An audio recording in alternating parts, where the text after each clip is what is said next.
Welcome y'all to another episode of the Presidential Executive. What's going on? It's your boy right here, JB. This is my brother over here, El Presidente Rag. What it do, my brother? Man, what's the good word, brother? Man, you already know what it is, man. Tell them where they can find us at, Rag. All right, y'all already know what to do if y'all are tapped in on this live or if you're catching it on the replay. Make sure you go to @thePresX on X and on IG, and also the Presidential Executive Podcast on Facebook. Like, share, and subscribe. Help us move this algorithm.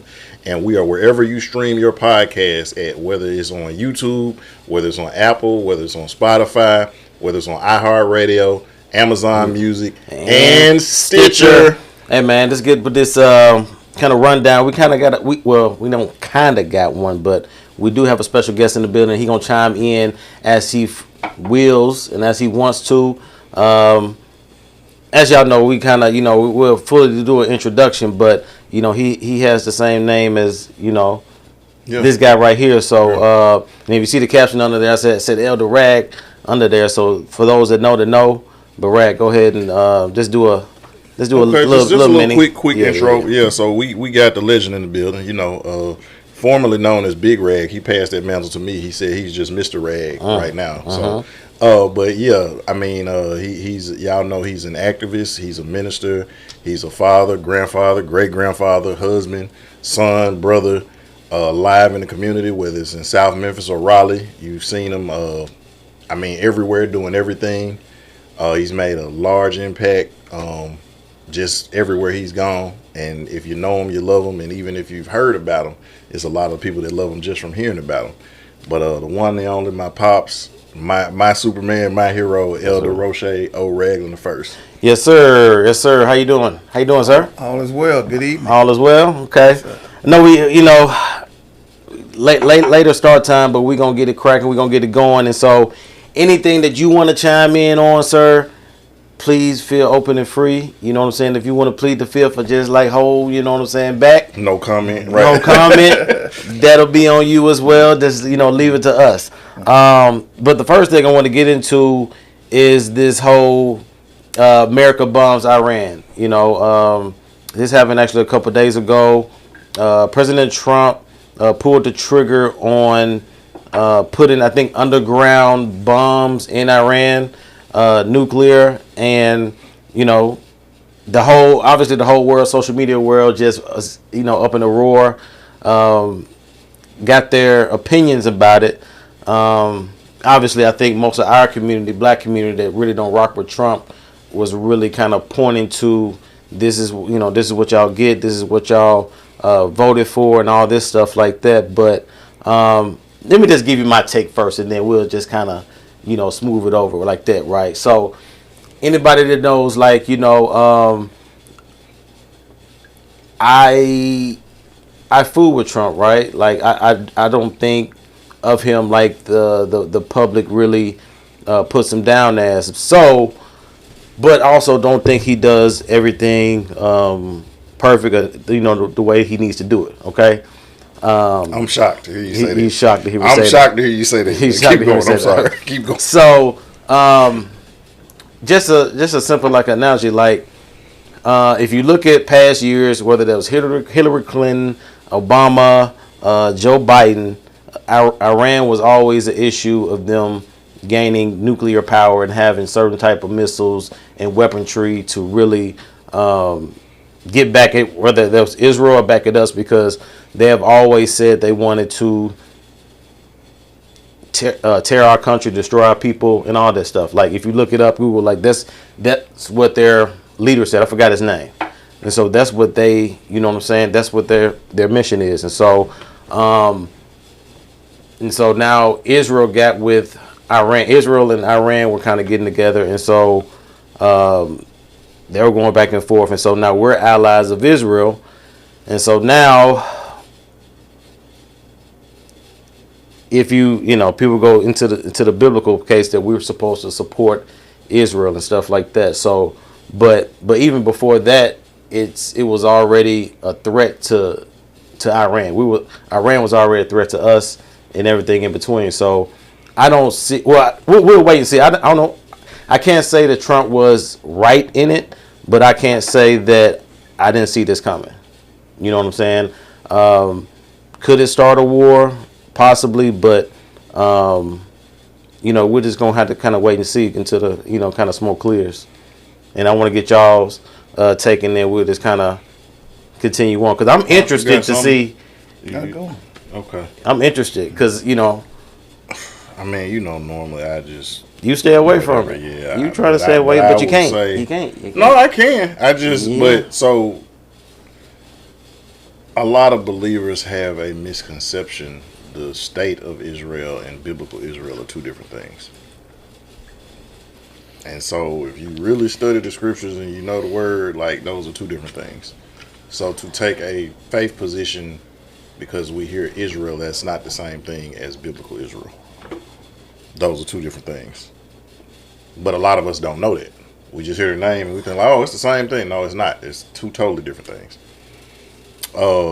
So I'm just gonna take that and put that in a jar over there. I'm not even gonna go in that direction. No, but we can go there. No, I mean, I'm just saying, we can go there, but like people trying to take the stance of like, oh, that's not the same thing. It's something totally different. Once again, we have created our own enemy. Whether that was during Iran Contra, who did the Contras end up becoming?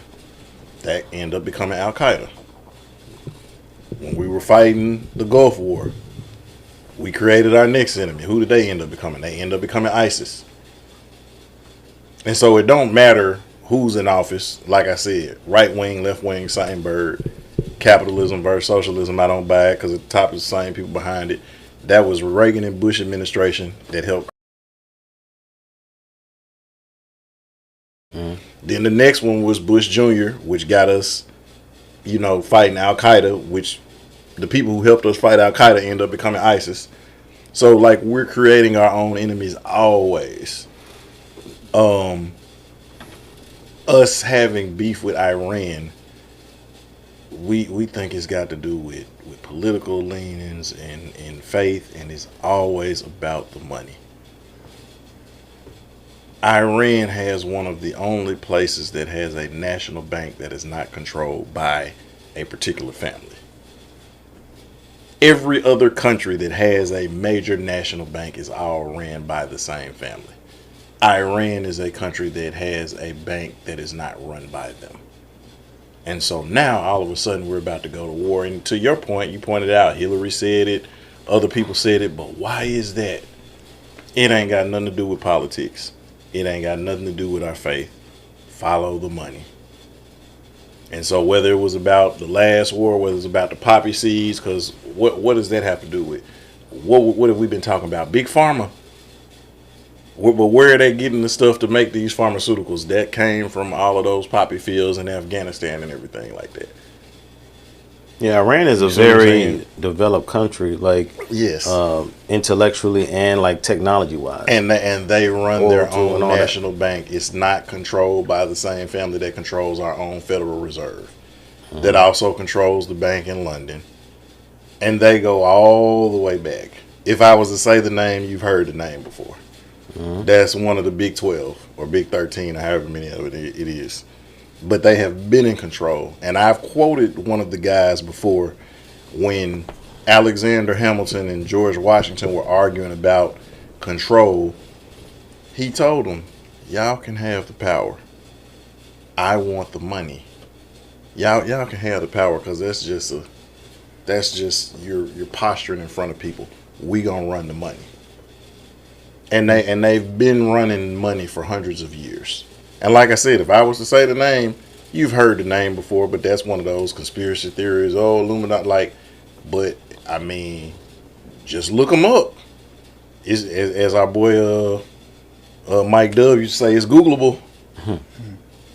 You know what I'm saying? And so my thing is, so you think it was the right thing though, because we already know it's about money. We already know at the end of the day it's about money. And the undertones, to me, is always spiritual. This is the thing. The military, a lot of my homeboys are military. Their recruitment is down. People aren't volunteering like they once did. America is like a lot of, and I hate to say it, y'all forgive me, but America is like a lot of these women. You know what I'm saying? Like they want Morris Chestnut, and they ignore Forrest Whitaker. And they don't even realize who got the Oscars. Forrest Whitaker got the Oscars, right? But they want Morris Chestnut because it look good. The Army wants people like, oh, you can't have diabetes. You can't be flat-footed. You can't be it. Like if I got mortar shells flying and I'm dodging bullets, you think I care about my blood sugar at that moment? No, you need to be getting who want to be there. You know what I'm saying? Now, granted, somebody who might have been attempted murder or rape or whatever, you don't want those people. But somebody who stole from a store, no, I don't care. If they want to go to the Army, you tell them people, look, we'll clean your jacket up, but you got to go serve in the military. Active duty for 8 years. You don't think most of them folks will go get out of jail and get a clean jacket to go do that? No, we want the best and we want the Morris Chestnut. We want the best and the brightest, but those people don't want to go join. So now what's going to happen is at some point with us going to these wars, the draft is coming back. That's been one thing they said. It's coming back. Now, we dodged that. We ain't got to worry about that. But the cutoff age is 39. That's your nephews. You got to think about it. 2001, we started that war, quote unquote, war on terror.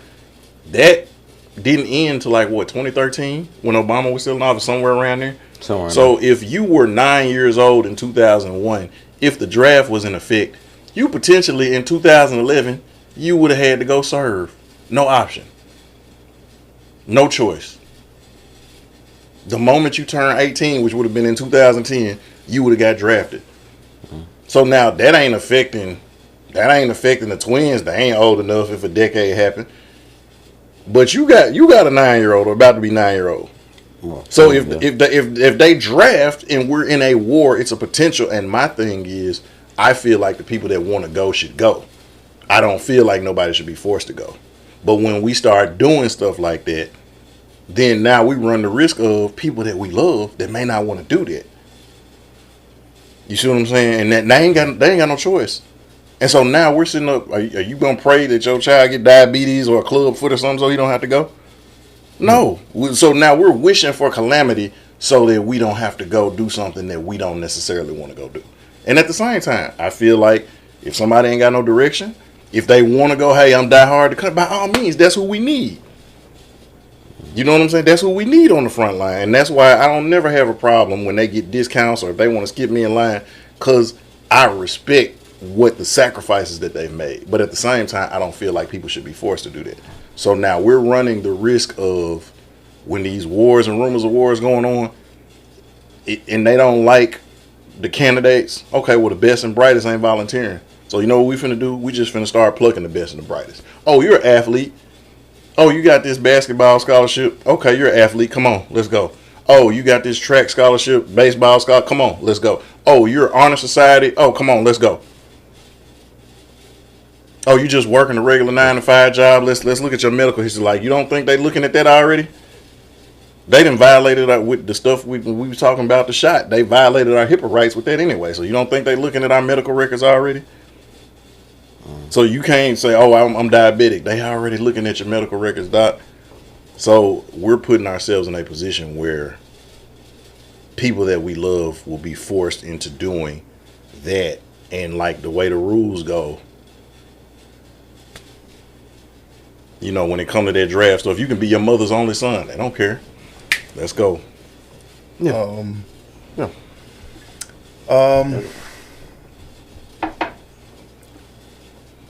When Jesus was asked at one time, this was not by the government at his time, which was Roman. This was Israel, or the priest, the high priest of Israel. They had to pay taxes, and so he tells Peter, they tell us we got to pay taxes. Told him go catch a fish. First fish you get, reach in there, he got the money. Pay Peter's taxes and Jesus' taxes. And so what Jesus come back and say, render unto Caesar what's Caesar's, and render unto God what's God. So he was telling them, you're in the world, and you have to deal with political things in the world, and all of what comes with political things, you will have to deal with it. God is not going to deliver you. He's not going to take you out of this. You got to show the world who's rejecting the Almighty God. You got to show the world who's rejecting the Almighty God, this is the way you're supposed to conduct yourself. Now, the deal is Israel is in a backslidden condition. They can't come back to God right now because they're resisting what Jesus came and preached and he ministered and what the apostles picked up on and did too. And he said to the apostles, what? If they hated me, they gonna hate you too. Now he was talking about the world, but in particular he was talking about the religious community, which was Israel, the high priest and all of that. They're in a backsliding condition. What's the president right now of Israel? Now Benjamin. Netanyahu. Netanyahu. Yeah, Netanyahu. Benjamin Netanyahu. Okay. Anyway, they as an individual, Yep. they can hear the gospel, repent, receive Christ Jesus as their Savior. But as a nation, they cannot. The high priest already spoken into existence when they went to Pilate and say, "Give us Barabbas and not Jesus." Well, Jesus ain't done anything. Let me give you Jesus. No, we want Barabbas. Barabbas is political. He wants to take down the Roman government right now. You give us him. I'm gonna give you. No, don't get. So they said to him, "Put this on us and our children, that we want Jesus." So they're in a situation right now. Go to Apostle Paul. He's dealing with the Roman church. I mean, he's writing a letter to the believers in Rome, and he says right now, the Gentiles, the gospel is going after the Gentiles until our time is up of hearing the gospel, and whatever the time that is. I don't know the time. I'm not trying to get into that. I ain't researching that out. Yeah. I don't have time to get into that. Yeah. There's some other things I get in there that talks about that, but this ain't it. Yeah. So the bottom line is Israel as a nation can't come back to him as a nation. So they're gonna always deal with this Palestine stuff. This when Israel was coming through the wilderness, and they went back to the promised land, back across Jordan to get all of that. God told Israel to kill everybody in that area. And they left those Philistines alive. And he said to Joshua, tell Israel, y'all going to have to deal with these people from now on. Till Jesus come back in his 1,000-year reign, you're going to have to deal with these people from now. You can't get away from it. They got to deal with these people. I don't care what America says, French says, London says, all the other people say, trying to step in and do that. Them people going to fight. Yep. They've been doing this for a long time. 1,000 years. Yep. Ain't nobody gonna stop it. Yep. They're gonna fight. Yep. And the other side to that is those are Ishmael's sons. Those were sons by Abraham.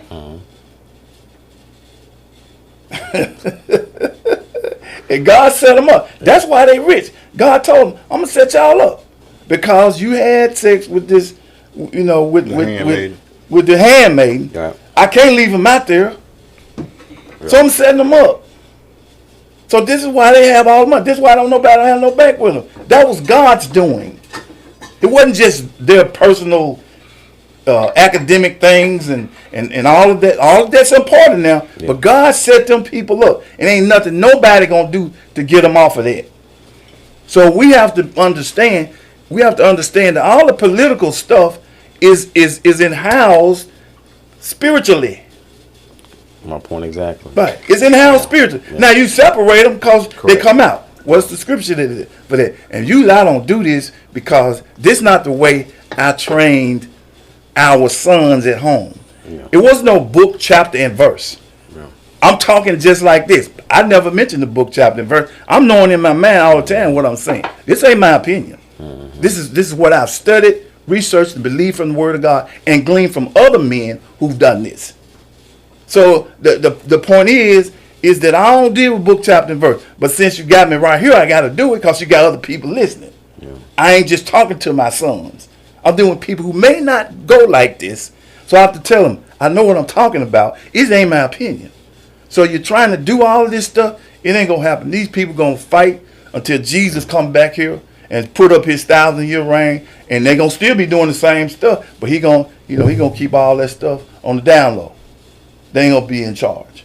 So those who listen to you understand, Israel cannot, as a nation, I don't care who's there, bring as a nation to bring them back to reverence the Almighty God. That time, God got them on the time clock. Yep. It's not time yet. It ain't time yet. It's not time. Now, to your point, from what I'm saying, because usually Rag, he came from it from a practical standpoint, which is all true as far as with the money and the draft and all that stuff. But, I look at the undertone is spiritual. You know what I'm saying? Whether you want to, you can look at it from a practical sense, but the undertone of everything, I think, is spiritual when it comes to this. And I think you brought up a good point as far as this stuff going to continue to happen. You know what I'm saying? They've been going back and forth since biblical days. You know what I'm saying? So, so this is not new. So, basically, from my standpoint, what I was saying, just because I hear a lot of the stuff from the timeline as far as with the Trump thing and stuff, making Trump be the necessarily bad guy. But I think this is bigger than Trump. I think this is bigger than any type of political conversation we can have. The practical undertone is always money, but then the foundation of it. I was listening to a prophecy, whatever other day somebody made in 2009 about what's going on today. You know what I'm saying? And so I think it's gonna work itself out. However it goes, we might see some blowback of it as far as practically like groceries, gas, and other little things like that. But those are everyday things you're gonna have to deal with. Correct. That comes with it. Right. The scripture is First Corinthians 15, and it says, "Man is first natural, then spiritual." That's some natural things that as people in the earth we have to deal with. God set it up like that, and there's nothing spiritual about any dirt. DIR. Right? Ain't nothing spiritual about no dirt. It's just the sawdust or whatever. But he made us in the form of a man, breathed into our nostrils the breath of life. It was just dirt. Nothing was there until he said, the spirit comes in. But we have to deal with things in the natural. But in the end, they all going to go back to the spiritual thing. And when Jesus comes back, he's going to show them exactly how to put the natural and the spiritual together. And the spiritual together going to rule the way it's supposed to be in the earth. And then once all this stuff ends, the new heaven and new earth coming down is in Revelation. New heaven, new earth comes down and sets itself up. And he ain't staying way out there in the heaven. He coming down on the earth. This is in Revelation. He coming down on earth, and where all of those who are with him, who are in the blissful side of it, going to be right here in the earth. He set it up like that. Why he did it, I don't know. I hope that one day, while Jesus is here, I'll get opportunity to ask him, why did he do it like that? Yeah, no doubt. Like, yeah, we man, it sounds like we going into a Preacher Man episode. You know what I'm saying, for a minute, but I'm all for it though. You know what I'm saying? I'm all for it because, like I said, when it comes to stuff like this, we kind of run into it because when you're talking about the stuff that's been happening, we can go into the money aspect of it. We know what happened. We know what happened with what's that, Gaddafi and Bin Laden and all that stuff. The realness of it, not the. And he right when you go back and search all that stuff to go all the way back to Bush, to the father Bush. He was on the IRS. Yep. All the stuff to deal with President Kennedy. Yep. He knew all about that. Ain't nobody. If you in politics, you ain't free of nothing, unless you got some people around you who are continuously praying for you, speaking into your ears. You're going to do a whole like all that. They go in with the right attitude. Yeah. But when you get in there and see all that power, when you get in there and see all where the money going, it's going to pull you into it. The spirit going to pull you into it. You ain't in control no more. Yeah. They think they are, but they not. Successful politician. And that's why I'm not, and like I said, you can stay clean, but you're not going to be successful. Any successful politician is dirty. Yeah. I watched this show, The Blacklist. I put y'all on the shows if y'all hadn't seen it. It's on Netflix. But the guy who was running the task force, at one point, he ends up doing favors for the guy that's over the Department of Justice. And he ends up telling the lady that was, a part of the task force, he was like, I went in trying to do the right thing. Exactly. But the guy did a favor for me, and and I owed him.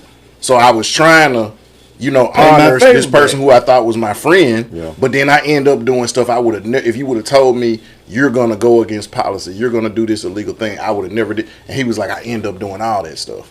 Yeah. You know what I'm saying? And so again, I'm not saying, to his point. At some point, you're gonna come to that matrix moment where you got to take the red pill or the blue pill. And so when you see people that like, oh, why you get out of politics? It's because they wanted to stay clean.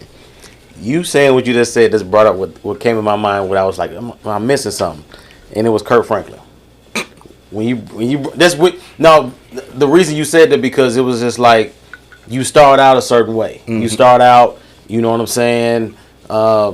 You want to do the right thing. You want to be the positive light. Yes, sir. Yeah. And you start doing that, but then you start moving in, wearing these muscle shirts, twerking on stage. You know what I'm saying? To silver and gold. You know what I'm saying? And so it's wearing just the Eddie Long shirts. wearing the Eddie Long shirts and stuff. But we could. But I don't know. Did you see the Den of Kings? I don't know if any of y'all saw the Den of Kings, the one that Kurt Franklin did. Yeah, I seen it. I seen one. You saw something. Somebody texted to me. I saw it. Have you seen it, Rag, a little bit? Mm-hmm. Nothing like that. Okay.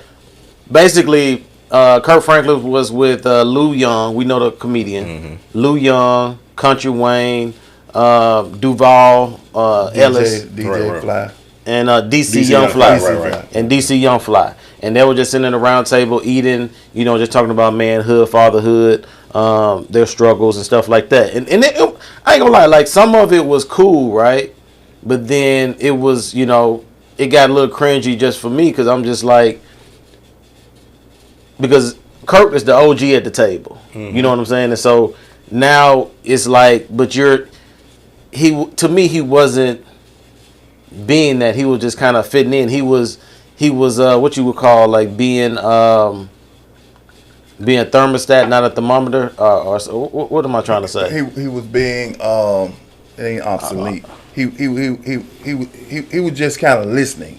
He was trying to get them to share their beliefs, where their beliefs come from, rather than trying to give them direction. Right. Which I can understand that. Yeah. Because if I'm sitting there doing all the talking or going a certain way and get you to fit in, I'll never know what you're thinking. Right. So what he was doing was getting them to say what they was thinking about manhood, fatherhood, and where they get their morality and things from. That's what he was doing. So from that perspective, it was inspiring.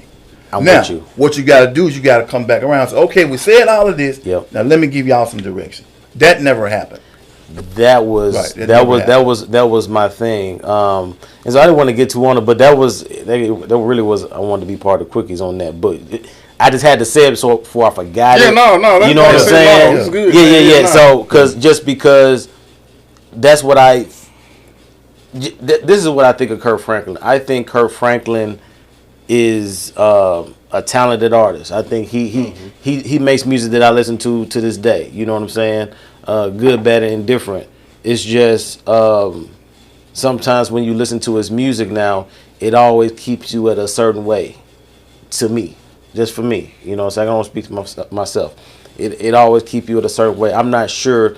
That's my view. If his music doesn't allow you to count the cost of what it is to be a believer, right? Mm-hmm. Everything is like broad is the way, is what the words say, right? Mm-hmm. Narrow is the road that leads to life. Yep. And so to me, he's just being so broad. Oh, you can be this, you can have, 8 baby mamas and, do what you want to do and don't care, nothing about it. Oh yeah, you can do X, Y, and Z, you know what I'm saying? Yes, Jesus still loves you, but like, can we get to the road of transformation? Can we get to the road of, living a transformed life? And so I just think he keeps people right here dangling to where it's just like you don't gotta grow. You know what I'm saying? You don't really need to grow because Jesus still loves you, like regardless in your dirt, which he does. But it's just like, but at some point, but that cannot be your mentality. Mm-hmm. You can't go in with the mentality, I'm in dirt, I'm gonna stay in dirt because Jesus still loves me. That's the wrong mentality. Ain't no problem with you being in the dirt. But what the Proverbs say? You get up. So after you get up, I'm gonna say I fell down and clean myself off. Now, Father, help me to do the right thing. Well, I failed again. I failed yesterday. I'm falling again today. Get up. Get up. Yeah. Acknowledge that you did wrong. Whoever you need to talk to, forgive me. And let's head out to say, well, it's 2 days later. I fell down again. Now, what you got to do, get up. Let me tell you what you can't do. It takes the Holy Spirit to help you to keep falling down. Today is Tuesday. Thursday, you come back, do the same thing. You come back Sunday, do the same thing. Do you know it takes the Holy Spirit to let you see your guilt, that you believe in the Word of God, to let you see your guilt, and you get up and clean yourself off? So I'm going back again. Without the Holy Spirit, you cannot do that. It takes the Spirit of God to you to keep falling, and every time you do it, every 2 days, 3 days, you get up, 1 John 1:9, confess my fault, God will clean up all my way. It takes the Holy Spirit. When he was talking to the disciples, they didn't know that that's what the Holy Spirit helps you do. You can't do that on your own. So if you're working with somebody, you got to let them know it ain't just Jesus. It ain't just the apostles. It ain't just who your pastor is. You got to rely on the Holy Spirit that when you fall, I'm going to get up and the Holy Spirit going to help me to do what I need to do so I can keep going to acknowledge who Christ is in my life. You can't do that on your own. You don't have the power to. Yep. And this is coming from somebody that it's not, and I hate when people use the word perfect. You know what I'm saying? I ain't like whatever with the perfect. Everybody know nobody perfect. You know what I'm saying? So I don't even like saying that, right? This is just coming from a place of accountability, like we say on this show a lot, when we talk about ourselves, women, in particular. You know what I'm saying? Like it's just about having accountability. Yes, I did this. Like almost 50 years in. Yeah. So it's just like what you like. Yeah. Where you're coaching now, right? Mm-hmm. Like you done forgot more than some of the people that and you probably done seen some good prospects.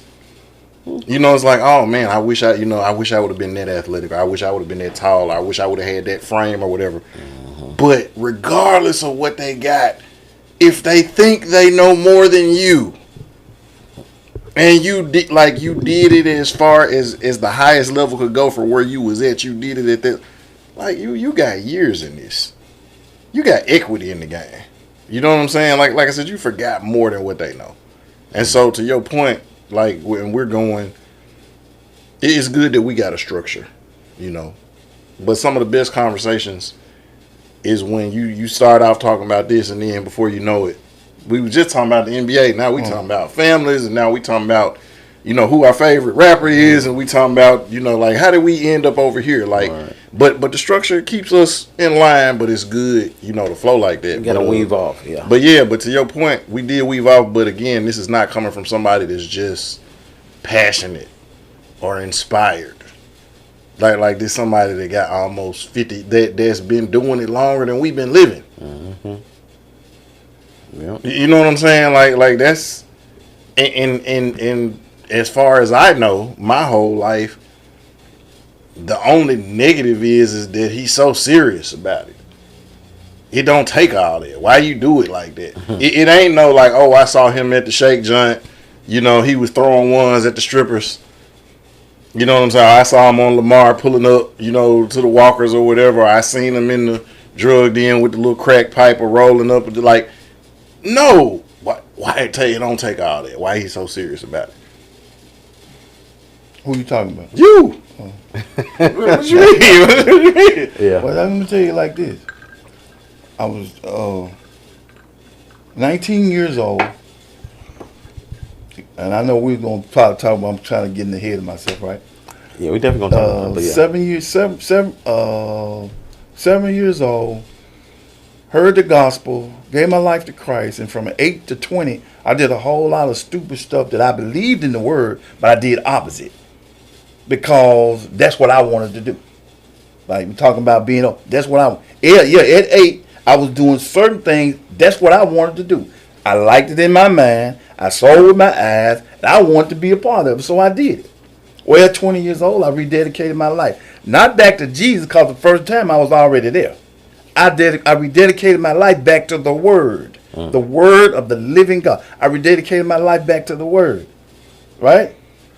So the year before that, I hit a telegram pole down a 90-foot incline hill And I got out of the vehicle and ran 2 miles, jogged 2 miles.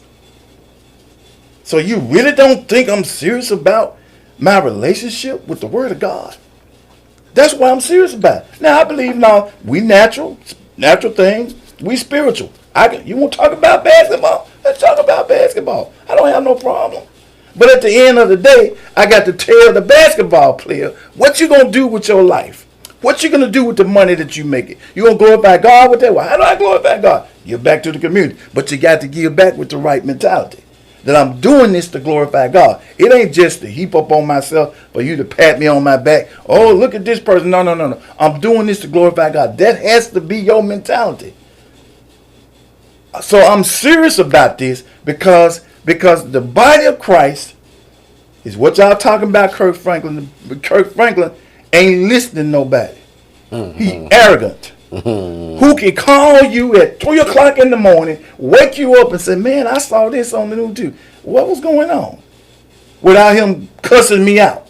Man, what you calling me this early in the morning for? I'm asleep, man. I didn't get in till 1 o'clock. I'm in the bed. You calling me at 3 o'clock in the morning because you gonna cuss me out?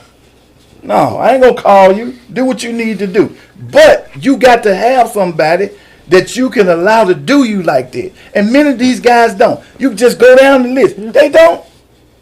Tyler Perry, all of them. They say they do. This only opinion I'm going to give you, right? This is my opinion. You lying. There's nobody going to call. There's nobody going to call you at 4 o'clock in the morning and you just lay down at 4 and going to wake you up out your sleep and say, what's going on, man? I saw that. Why did you do that? Well, I don't know, man. Well, what the Bible say? Oh, man, I ain't talking about the Bible.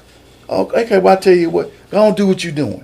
So in the Bible say, they go to the prophet and say, can we go over here and whoop up on the Philistine? He's already told you can't do it. So he sent him back again. Can we go? He said, you know what, wait. They're going over there. They already know they're going to get whooped by the Philistines.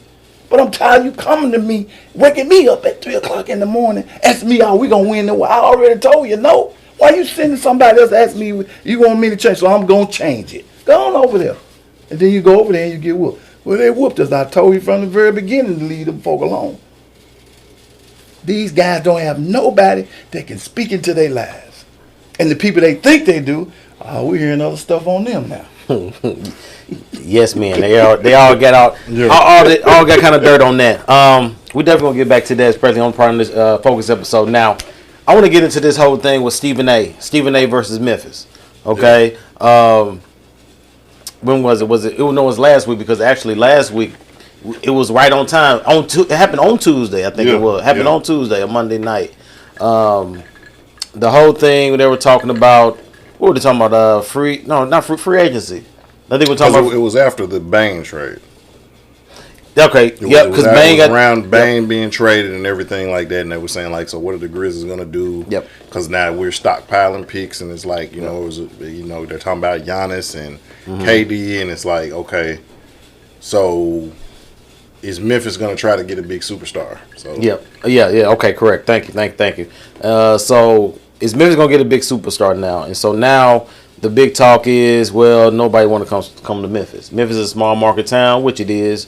But Stephen A took it to another level when he was talking to the Morris twins on First Take and was just saying, are we going to be real with it? You know what I'm saying? The reason people don't want to come to Memphis, it was just like, the gun violence is crazy. The crime is crazy. You know what I'm saying? And players have told him that, you know what I'm saying, verbatim, that they don't want to come to Memphis because, quote unquote, they feel unsafe. Right? And so, my whole issue with it with Stephen A is one thing. Even when I was doing some Uber drives, and so I'm getting people from all around, from airports, from people coming in town and out of town, and so I just asked a question, just like what you think about Memphis? Most of the 90% of them just are like Memphis is beautiful, man. I had a great time here. It's not what I thought.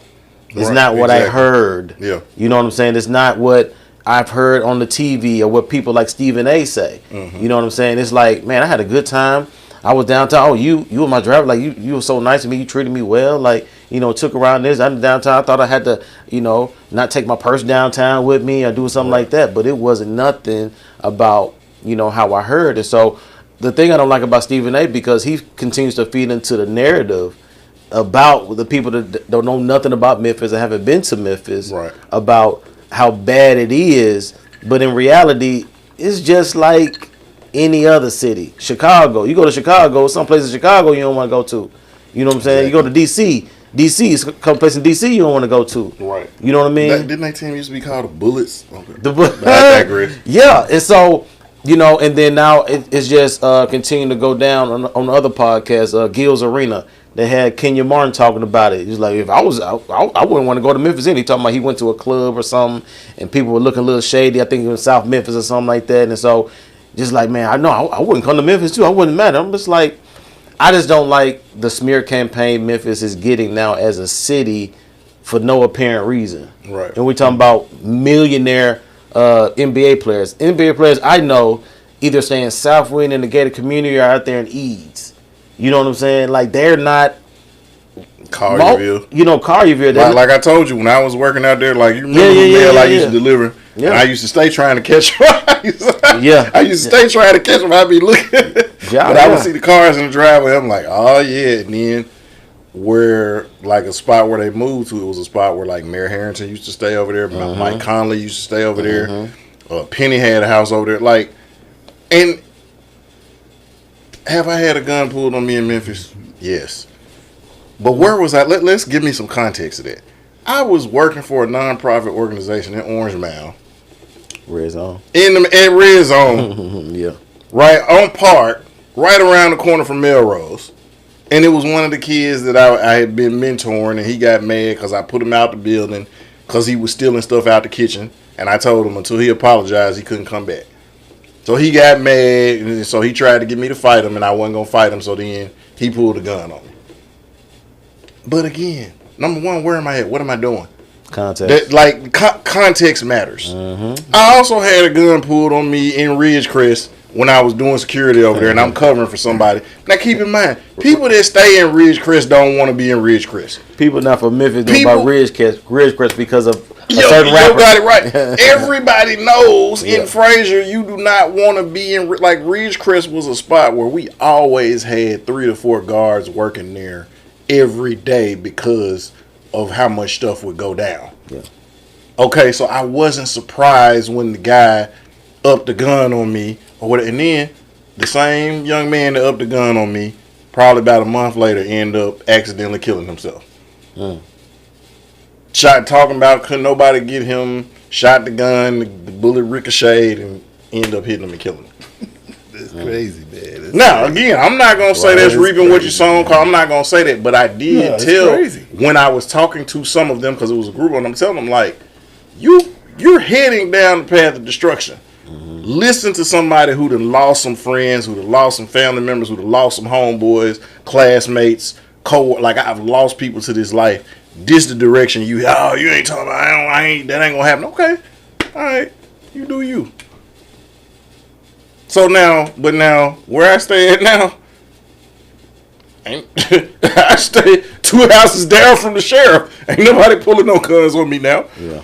You know what I'm saying? When I stayed out, when I was renting a house out in Millington, man, all my neighbors, retired police officers, retired firemen, like, wasn't nobody pulling no guns over there. Yeah. If I had people come over to the house, they would call me and be like, hey, we noticed some cars out there. Everything good?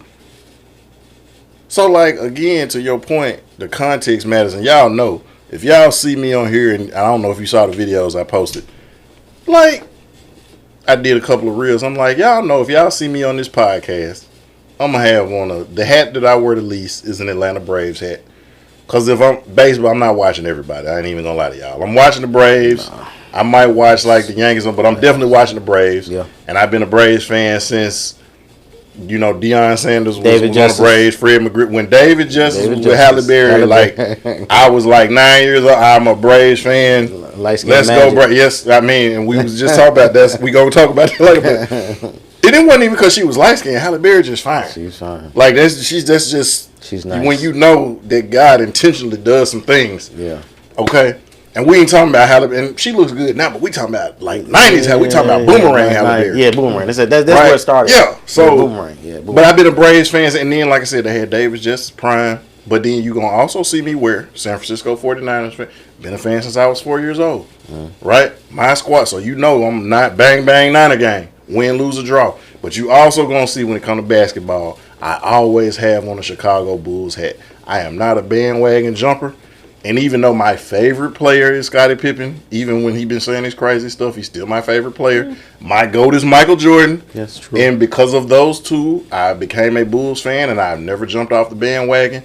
But you know I never root against the home team, which is why I got on my Memphis hat. And when I go out of town, what I tell you, whenever I go out of town, I always have a Memphis hat when I go out of town to let people know. We up to town. Right?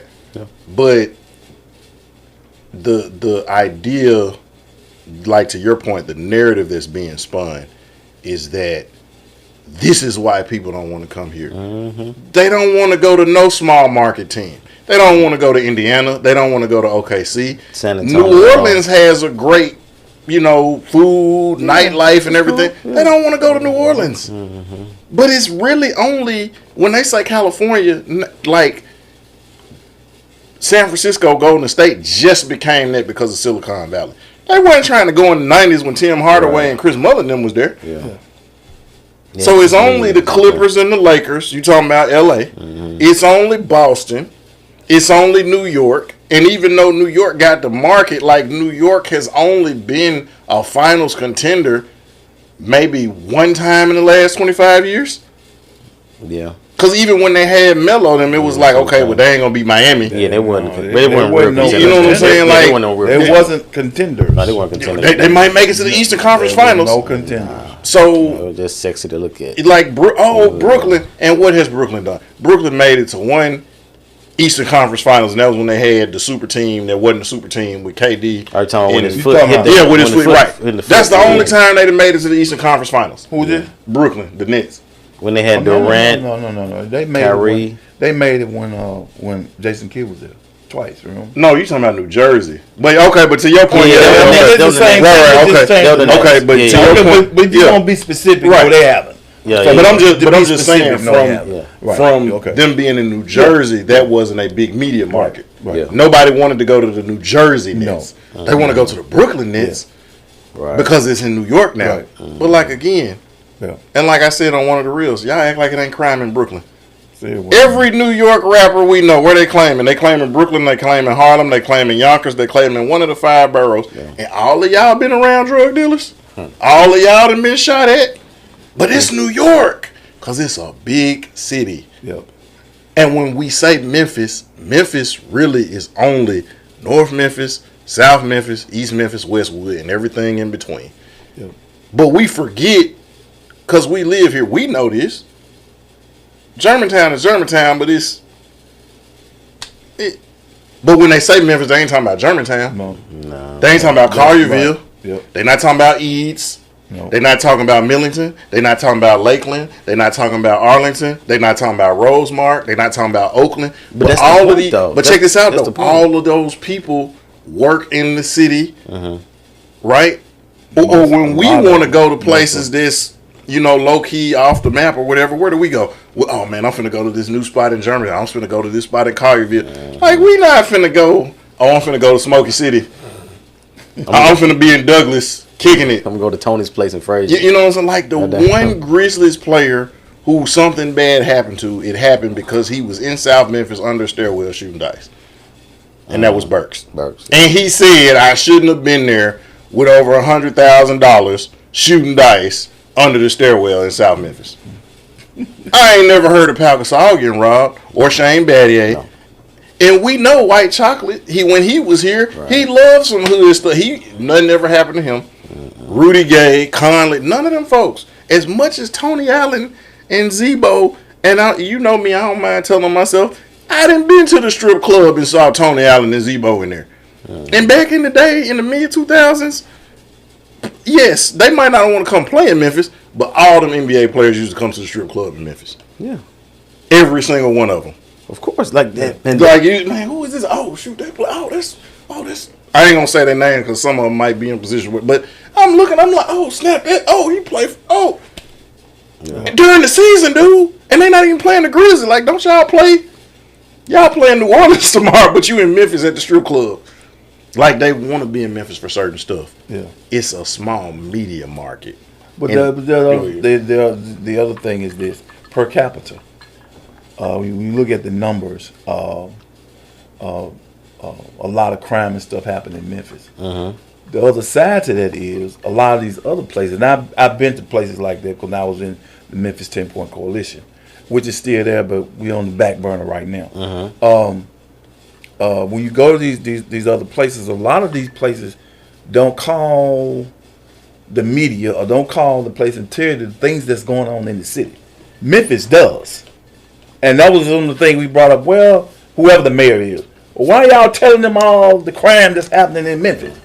But in Atlanta, but in New York, but in Chicago, all these other places, they ain't calling and say, okay, we had this much crime this week. We had this much crime in the month. That's what Memphis does. So that's why Memphis comes up as having all this crime, because we report our stuff. And a lot of them other places don't report their stuff.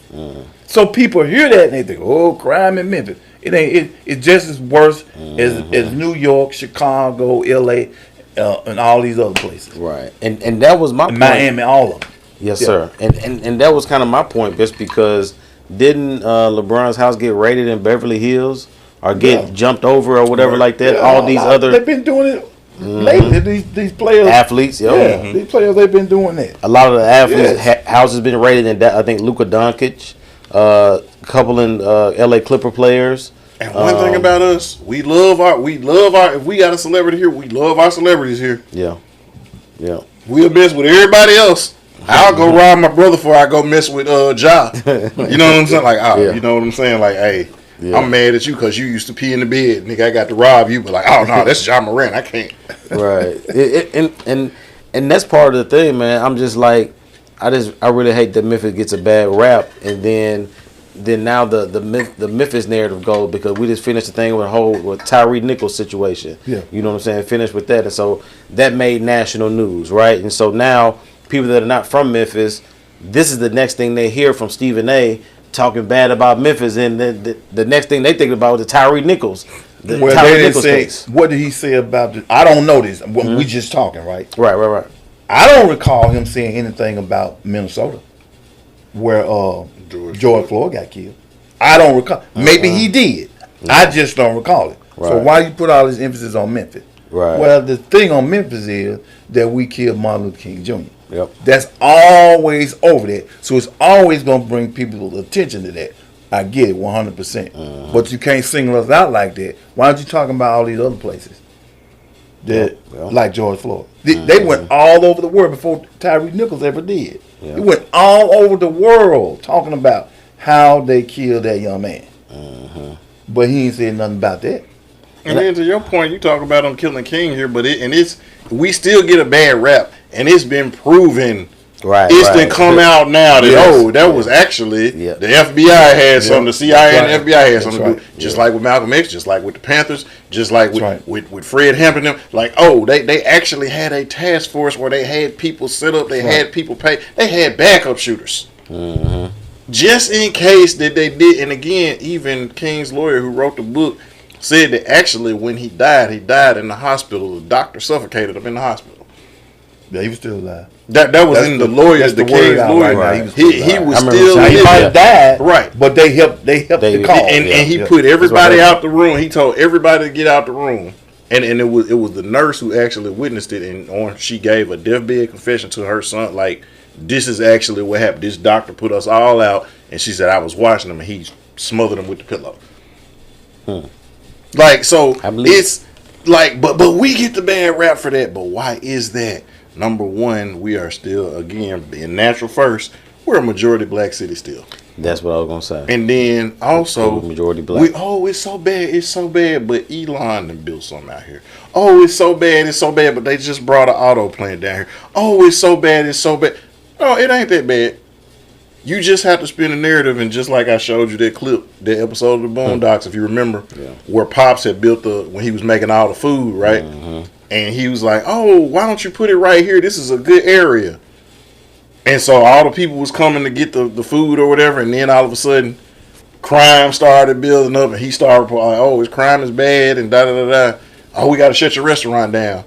As soon as he shut the restaurant down, the park that he wanted to buy, the guy wanted to buy at the beginning of the episode, that he kept getting denied, he was able to buy it because like, oh, that's a bad crime area. And it's an old quote that say, start buying property where the crime is high at. Because you're going to be able to buy it at a low price. And you'll be able to drive all the people out to where they can't afford to say, and then you can gentrify it, and then you can make a lot of money. You change the code. That's the word. They changed the code. Yeah, that's what they're doing downtown. Yeah, that's what they're gonna do with all these malls and stuff they're closing down. Right. Yeah. So eventually everything gonna go down. The property gonna go down. The real estate gonna go down, and then the code's gonna come back in. It's gonna make it high again for people to get in and do whatever they're gonna do in the area. And the people who staying over there now ain't gonna be able to afford to stay over there. Move. So now you're gonna have to move. Yeah. Which is why you don't think it's a thing of, I mean, and man. Black people, we think we did some. Oh, the land is cheap out here. I'm gonna move out here. You don't think it's a reason why they trying to get us out the city and buy all this land and everything like that? But then what they do, like they always do, is, and then at some point they come and take your land from you. Yep. Yep. Well, that's why but they got to get you out the city so they can get it. That's what they did downtown with where Lamar Terrace used to be all down there. Yeah. Lamar Terrace? Yeah. What you seen what they did with like with Pepper Tree? Yeah. Like that, like they building like, oh my goodness, it's so nice. Now like that's what they do. Yeah. Well, I think there's some of that now. Like, y'all can correct me if I'm wrong, but you know, there's a way to protect your assets and land nowadays. We were talking about like the estate stuff. Mm-hmm. You know what I mean? Like getting a estate. We're working on that now with my mom and her. You know, they're probably my dad's property out there. Working with a lawyer, getting an estate. So, you know, whenever she does pass, you know, we'll be able to legally have it amongst the family. Won't have to fight the mortgage, the state people, or any white people that's trying to come in and just scoop up the land and make something else from it. Right. And so I think that's part where we kind of come in and kind of educate ourselves and be like, there are certain things we can do under this jurisdiction of the law to make sure that if you're gonna take it, like, sure, you can take the land, but you gotta give me a blank check. Right. You know what I'm saying? Like, you got to pay me what the land is worth based on what y'all say is going for. Right. Yeah. And so you just can't lowball me and be like, you got to take it because you ain't got no other offers on the table. But if I have an estate or something like that under there, be like, no, it's ours. But if you put good 7-8 figures on generational, yeah, you got to give me some good generational wealth because you know you're gonna have to pay some taxes off of it anyway. For sure. So now it's like, well, it ain't worth it. No, but I got to pay taxes off of it. So when I get to paying the taxes, I still want to have this amount. You know what I'm saying? Yeah. Because like that's true. If it's what, if you sell something for $20 million, 40% of that would be what, $8 million? You said $100 million? No, 20. If you sell something for $20 million, 40% is $8 million, right? Yep. It's around it. Yep. So that's what I'm saying. So it's like, nah. So like, you gotta give me 20. You gotta give me 20. Right. Well, no. What I'm saying, you gotta give me 20. If you don't pay my taxes, why I walk away with 20? If you give, but what I'm saying is like if I sell it for 20, I still got $12 million. Yeah. No, after I pay my taxes. You see what I'm saying? No, I get what you're saying. I was just using that as a figure. This is what I want in my hand in the bank. Right. So that means. You say it's 20. Well, I want 28. Right. Because I won't pay my taxes and still walk away with 20. Still walk away with the number that we first talked about. Yep. And so, but that's the whole thing. Like, and getting back to what we were talking about with that. Now, Stephen A. actually supposed to be coming to Memphis with the mayor. Yeah, he said. You know what I'm saying? The mayor invited me. He said coming in. And so now I think the mayor was like kind of selling like some wolf tickets. I don't think he expected him to actually take him up. You say a headline. All I see is two bad hairlines. You talk the mayor? Come on, man. Yes, that man hairline is horrible too. Like him and Stephen A. They got the two worst hairlines. Got the salsa headline. Man, Paul Young got the worst hairline in Memphis, and Stephen A. got the worst hairline on TV. I just, like I said, I just don't like this narrative that. Yeah, I hate the narrative. I hate the narrative because to your point, when you talk to people, because like again, I work for the post office. Yeah, I can't tell you how many people. Oh, I'm from Minnesota. I'm from Michigan. I'm from Wisconsin. Like, why you? Oh man, it's so nice down here. What? And the prices. Oh, I mean, like, what? Man, cost for of this living. house that I you hear get, the other narratives. Yeah. It's like, why did you get here? Why are you staying here? Yeah. And then you hear the real deal about what they think. Yeah. And, so, and that's my whole deal, because I like to talk to people that are not from here just to see their unfiltered opinion about the city. You know what I mean? It's just, because they know what it is, how they came here, first 48, when that was really going on TV here. That was mostly in Memphis. When Dolph got shot and all the other stuff, all the corruption we had, some years with the Fords and all that stuff, all this stuff made national news. Yeah. And so now, when people think of Memphis, they think of those things, and they think of the stuff that they, happen to see in the news. Dr. Fagans, you know what I'm saying? They see us acting a nut on TV with the Board of Education. Oh, they got grown people acting like kids up there. You know what I'm saying? So now it just looks like a ghetto, ratchet city And for so the most part. so I put that on. I put that on the leaders who don't go out and put different stuff out there because that's what they're getting paid for. Now, if you got a leader, a mayor who doesn't care, which is the county mayor or the city mayor, ain't nothing you can do about that. But they in control of that. But that's why you got people on there who's supposed to come to you and say, we got a bad narrative out here. Let me get some people together, and we're gonna put this narrative out here that people won't see in Memphis, because there's some good stuff that's happening in Memphis. all the time. You got boys, the saxophone player over at Soulsville. Oh yeah. Okay. Yeah. Them. You got Justin Timberlake. I mean, you got stuff that's going on here that people's putting back in the city, and they're buying stuff here too as citizens. Right. So why aren't you putting that out there? And then when you do it so low key, people don't even see it. I like my boy. You remember Saint Nardo? He got the van. I shall live and not die. You know what I'm saying? But like, and it says, so you see it. I mean, he got it wrapped. I shall live and not die, and got the scripture like. And so when you see it, people want to know like what's that about? You know what I'm saying? Here's a guy from Orange Mound, graduated from Melrose, was in the street, sold dope, gave his life to the Lord, and then in the same streets pulling kids out. Right. Exactly. You know what I'm saying? And like, so to hear, man, this guy who he ain't no soft dude, ain't no hoe in him. Right. But to see him sit down and break down, because like a lot of the kids we work with passed away. You know what I'm saying? And so to hear his heart bleed for those kids that he invested in, but he's still out there every day.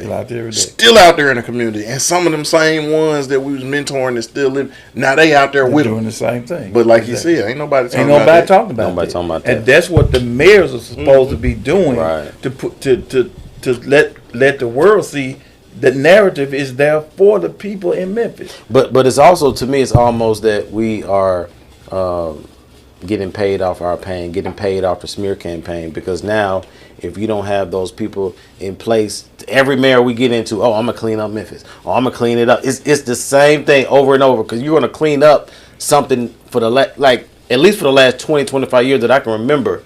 It's always gonna clean up Memphis. The same thing, all of them, and most of them. You talk 25 years, most of them was black. Yep. 25 years now, you got to go back to Mayor Arrington. He got in 92. Yep. So you go from 92 up to now, most of them were black. There's only been one from 92 to 2025, Strickland. No, you got Strickland. I got the other guy. He was there for a while. He left Memphis and moved to Mississippi. He was a white dude? Yeah, a white guy. What's his name? I can see it. Anyway, it was Harrington. Then him. Harrington did it 4 times. He was there before Harrington. Yeah, I know what you're talking about. Yeah, I know what you're talking about. You talking about before Harrington. I know what you're talking about that. Yeah, no, I'm talking about it was Harrington, then Warden. Yeah, from these 25 years. I'm talking about this other guy who was there. This guy you talking about before? Yeah, this was like in the 80s. He didn't even graduate from high school. Yeah. Okay, right. That's how it's done, quote unquote, when you really want to do it. But anyway, let's forget him. Let's start at Harrington, which is more than 25 years on up. It's only been one. Yep. All the rest of them black. Yep.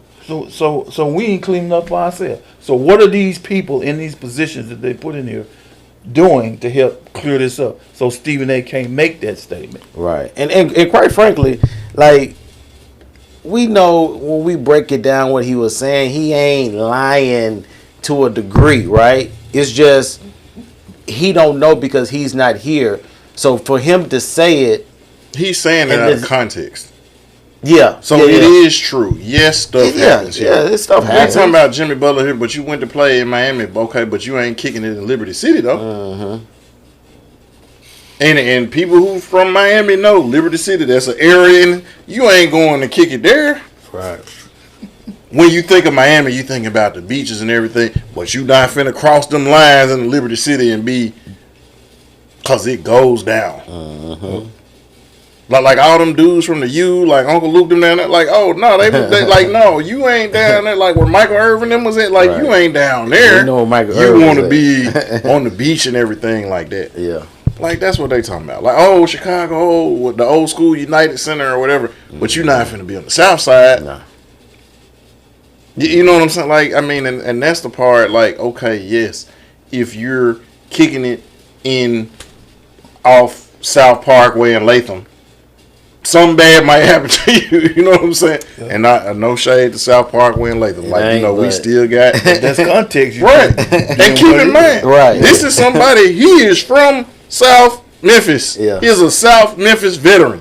I'm not even gonna say what his old nickname is, but he know. And people who know him know. But then when we moved back to Memphis, that's where we was at.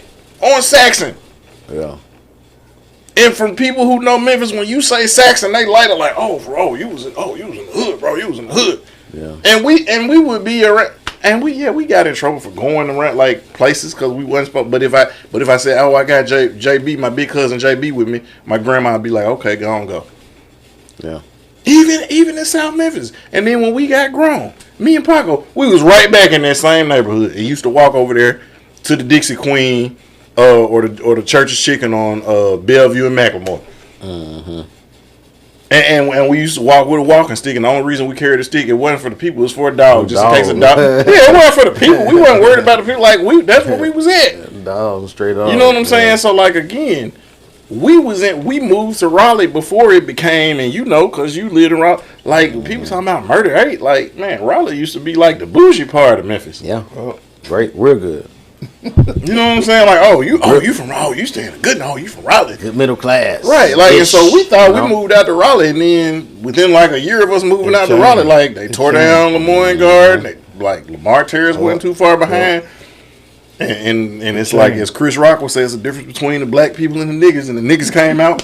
Yep. And, all right, let's flip this back over, kind of get back into, like, kind of sports now. The NBA Finals just happened. OKC just won the NBA championship. Congrats to OKC. Congrats to OKC. But I will have to say, they're a boring team.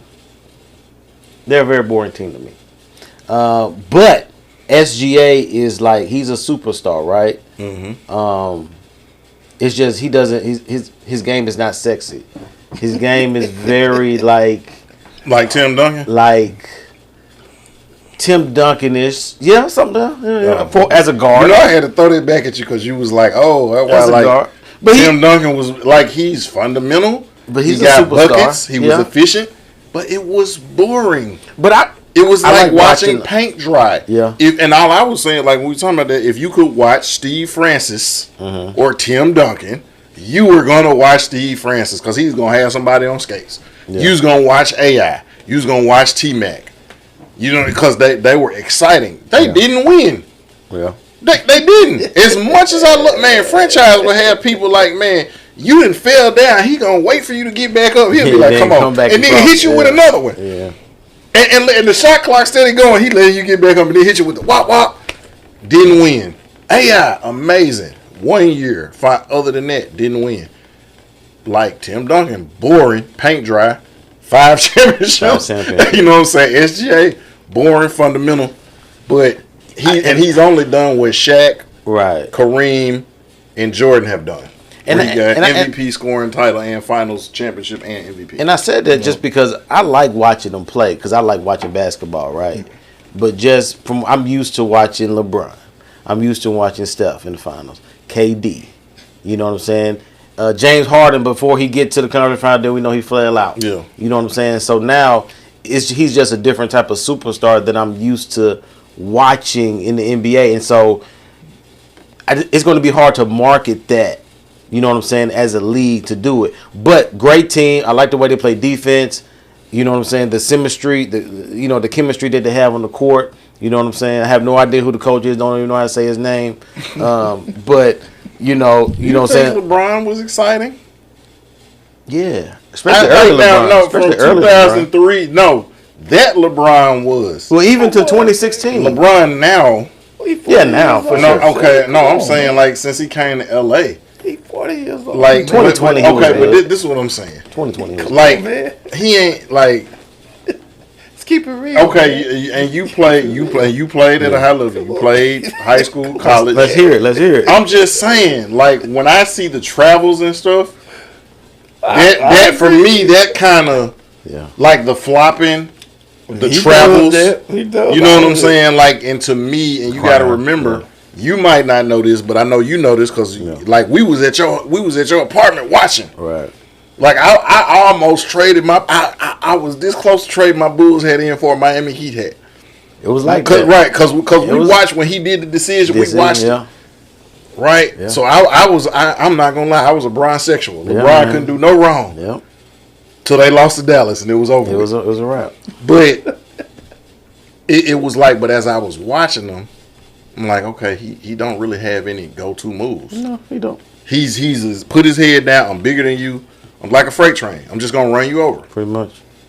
You know what I'm saying? But that's after he got into the league, Shay, and knew that's what he had to do to his game. His game.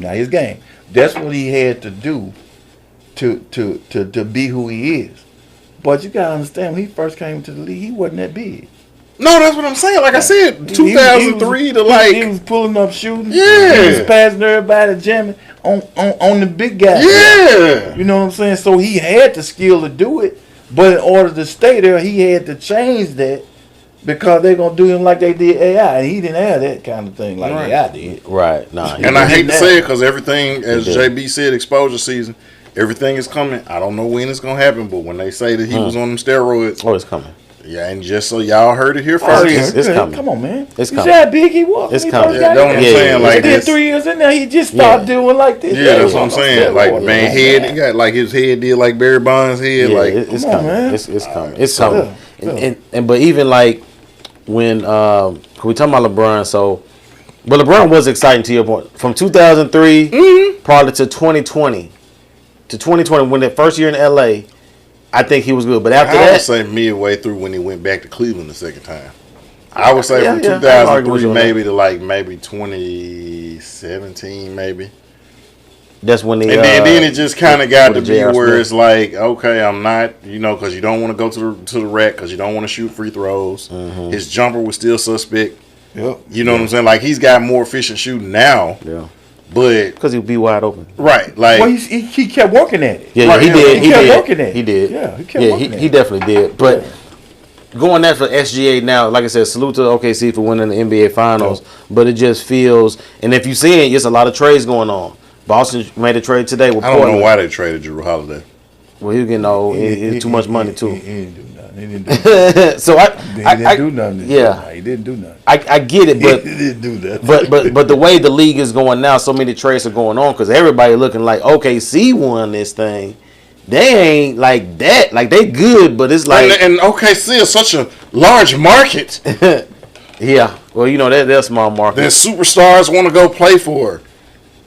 Or not. Right. But I bet you if you ask people, do they want to go play at OKC or Memphis, tumbleweeds or Beale Street. No, Beale Street going to win. Yeah. They ain't going to take They'll definitely try to want to come out there. But going into that NBA final, I don't know if y'all want to comment on the finals or anything like that. Y'all got, salute to them. No, it was a good finals. It went to 7 games. I think that, I'm not going to say OKC wouldn't have won. I think that the game would have been a little different had Halliburton not gotten hurt. Oh, most definitely. But again, they say, if was a fifth, we'd all be drunk. For sure. That's a part of the game. It is a game. You know what I'm saying? Oh, and I forgot that might be one of our quickie conversations about the 9 games in 18 days they was complaining about in WNBA, the WNBA, right? Yeah, okay. But like, so yeah, we gonna hit that. But the WNBA was complaining about. One team had to play 9 games in 18 days. It's like, this is And so, like I said, we're not gonna get on that yet. But the regular season matters. Mm-hmm. They want to cut the games now, and I just feel like if you're gonna cut the games, they need to cut salaries. I said they ain't gonna cut the money though. Right, so cut the salaries. They ain't gonna do that. Because all of these GOATs, the Elijah ones, the Jordans, the Kareems, the Magics, they got 80 games, 79 games, 82 games, got multiple seasons. Mm-hmm. People want to shit on John Stockton, the white boy. Okay, but dude had 19 years. In 19 years, he only missed 6 games. Total. Not per season, total. And y'all want to talk about him, and what did Gary Payton say? He told Earl Watson, that's Mr. Stockton to you. Earl Watson was like, man, I was in Seattle. He said, Gary Payton's like, oh, man, I got John. He said, no, that ain't John Stockton. He said, that's Mr. Stockton to you. He was a bad boy, man. You see what I'm saying? Like, people forget. Like a guy like Tom Chambers. Man, Tom Chambers used to be. He got the best dunk on when he stepped on Mark Jackson's chest. Knees was all up in the gym. Yeah. I think Tom Chambers was a bad boy. Yeah. Man. Yeah. He got all of them saying they talking about it now. They saying he should be in the Hall of Fame. When you look at his All-Star appearances, he had a couple. His numbers and everything like that. Yeah, he definitely should. Like, but when you go like and LeBron had a conversation on his podcast, Mind of the Game. Oh yeah, he got Steve Nash on there. With Steve Nash on there, and he was talking about ring code. Now we Elder Ragland, we talked about LeBron on this show. Like I said, we both were like Bron sexuals. You know what I'm saying? Like I was following him since sophomore in high school. I still got the high school magazine back there. The Slam magazine. You know what I'm saying? The Slam magazine and stuff like that. But LeBron does a lot of manipulating. You know what I'm saying? He likes to. We talk control about the narrative. Control the narrative. We talk about people talking about Memphis smearing the narrative of Memphis. LeBron likes to switch the narrative to his favor. And so he was on this podcast talking about ring culture and how, man, I don't get why people, you know what I'm saying? Like Steve Nash was great, Charles Barkley was great, and so now they diminished them because they didn't win a title. The same guy that left Cleveland the first time to chase not 1, not 2, not 3, not 4, not 5, not 6, left Miami, went back to Cleveland. Because I got to get a ring. I got to win one for the land. And got Kyrie in his prime. Got Kevin Love when he was a top 3 power forward. You know what I mean? And had, other little pieces there too. Tristan, J.R. Smith, Shumpert. Mm-hmm. You know what I'm saying? All that stuff. And so now, since he is not going to get that 5th and 6th title, right, he wants to flip the narrative now. Like, rings don't matter. Rings don't mean nothing. You know what I'm saying? Like, and so, and like, it's to some people this works, but it really pisses me off just because I think he's too great to cop out, to make those type of excuses. Do you all think he would have said that sitting there talking to Kobe? Of course not. Oh no. Of course not. Like, Kobe was the end of that era, and that was important to get the ring. And he was kind of the. Yep. I would say he was kind of a tweener. Yeah. Because he was the end of that era, but he was the start of the new era, which is why like a lot of the guys in the league have so much respect for him now. Because to them, like they didn't see. And all I would say is for people to say, oh, well, Kobe might go because I never saw Jordan. I'm like, okay, I tell you what. Just put Kobe times 2. That's true. But the other thing is this. You like Kobe? Mm-hmm. Oh, yes, I do. Okay, you say you'll go. Well, what did Kobe say about Mike? There you go. And what did Mike say about Dr. J? David Thompson. Yeah. And what did Dr. J say about Elgin Baylor. Elgin Baylor, but not Oscar. Oscar, Will Chamberlain. You see, the thing goes on. They're telling you inspired them. Right. So I don't have no problem with you talking about Kobe and who he is, but listen to who he talks about, Mike. The reverence. Yeah, like and the whole thing with Mike. I remember they interviewed Mike, and this was probably after LeBron won his first title, and they asked Jordan, like, since LeBron won his first title, like, who's better now, Kobe or LeBron? And Jordan was like, well, I think 5 rings beat 1. You know, it's like he just left it at that. He didn't break it down. He didn't break it elaborate. down. He was just like 5 rings beat 1. And so this is the type of culture that LeBron's talking about. And so, and it's been a whole conversation. I think T-Mac was on First Take, and they was talking about the, you know, get into all that. But I think to separate greatness, and when you're talking about all time, people like to rank people on all time. We did this about the Mount Rushmore. To separate them, championships are going to matter when when you separating them to that degree. To that degree. To that degree. You got to have something to put them up there on. Right. If you're going to do it like that. Right. And I think, to me, basketball is a perfect sport to do that, because more than any other sport, basketball is the sport where one person can impose their will and it make the difference in the game, whether that be on defense or on offense. It's also the only one where you're soccer, but you got to play both sides. Yeah. Right? So, like football, I can be an amazing quarterback. You ain't got to do nothing. But if I ain't got no defense, and I apologize because I've been hard on Archie Manning before. He did make the Pro Bowl twice. He didn't have a defense. They used to call the Saints the Aints. That boy should run for his life. Right, he was running, so I apologize. Apologies to Archie Manning. I don't hate you, Archie. His life. I was just saying that, they were acting like you were Joe Montana or somebody. But again, he didn't have a defense. Right. So as good as he was have as a quarterback, he didn't have an offensive line. Yeah. Okay. He's right. You can't saw stand it, back right. there and find out about it. Yeah. You get boom. You gotta go. Yep. Yeah. So that's true. Basketball, you can't. You got to go play offense, but then you got to turn around and play defense. Mm-hmm. But that's a sport where one person can impose their will. So I think rings matter more in basketball than they do in baseball. Because, like, for example, Barry Bonds probably was the greatest player before they accused him, the steroid allegations. He was a GOAT then. Yeah. He had won. He was like a four-time MVP before the steroids. Yep.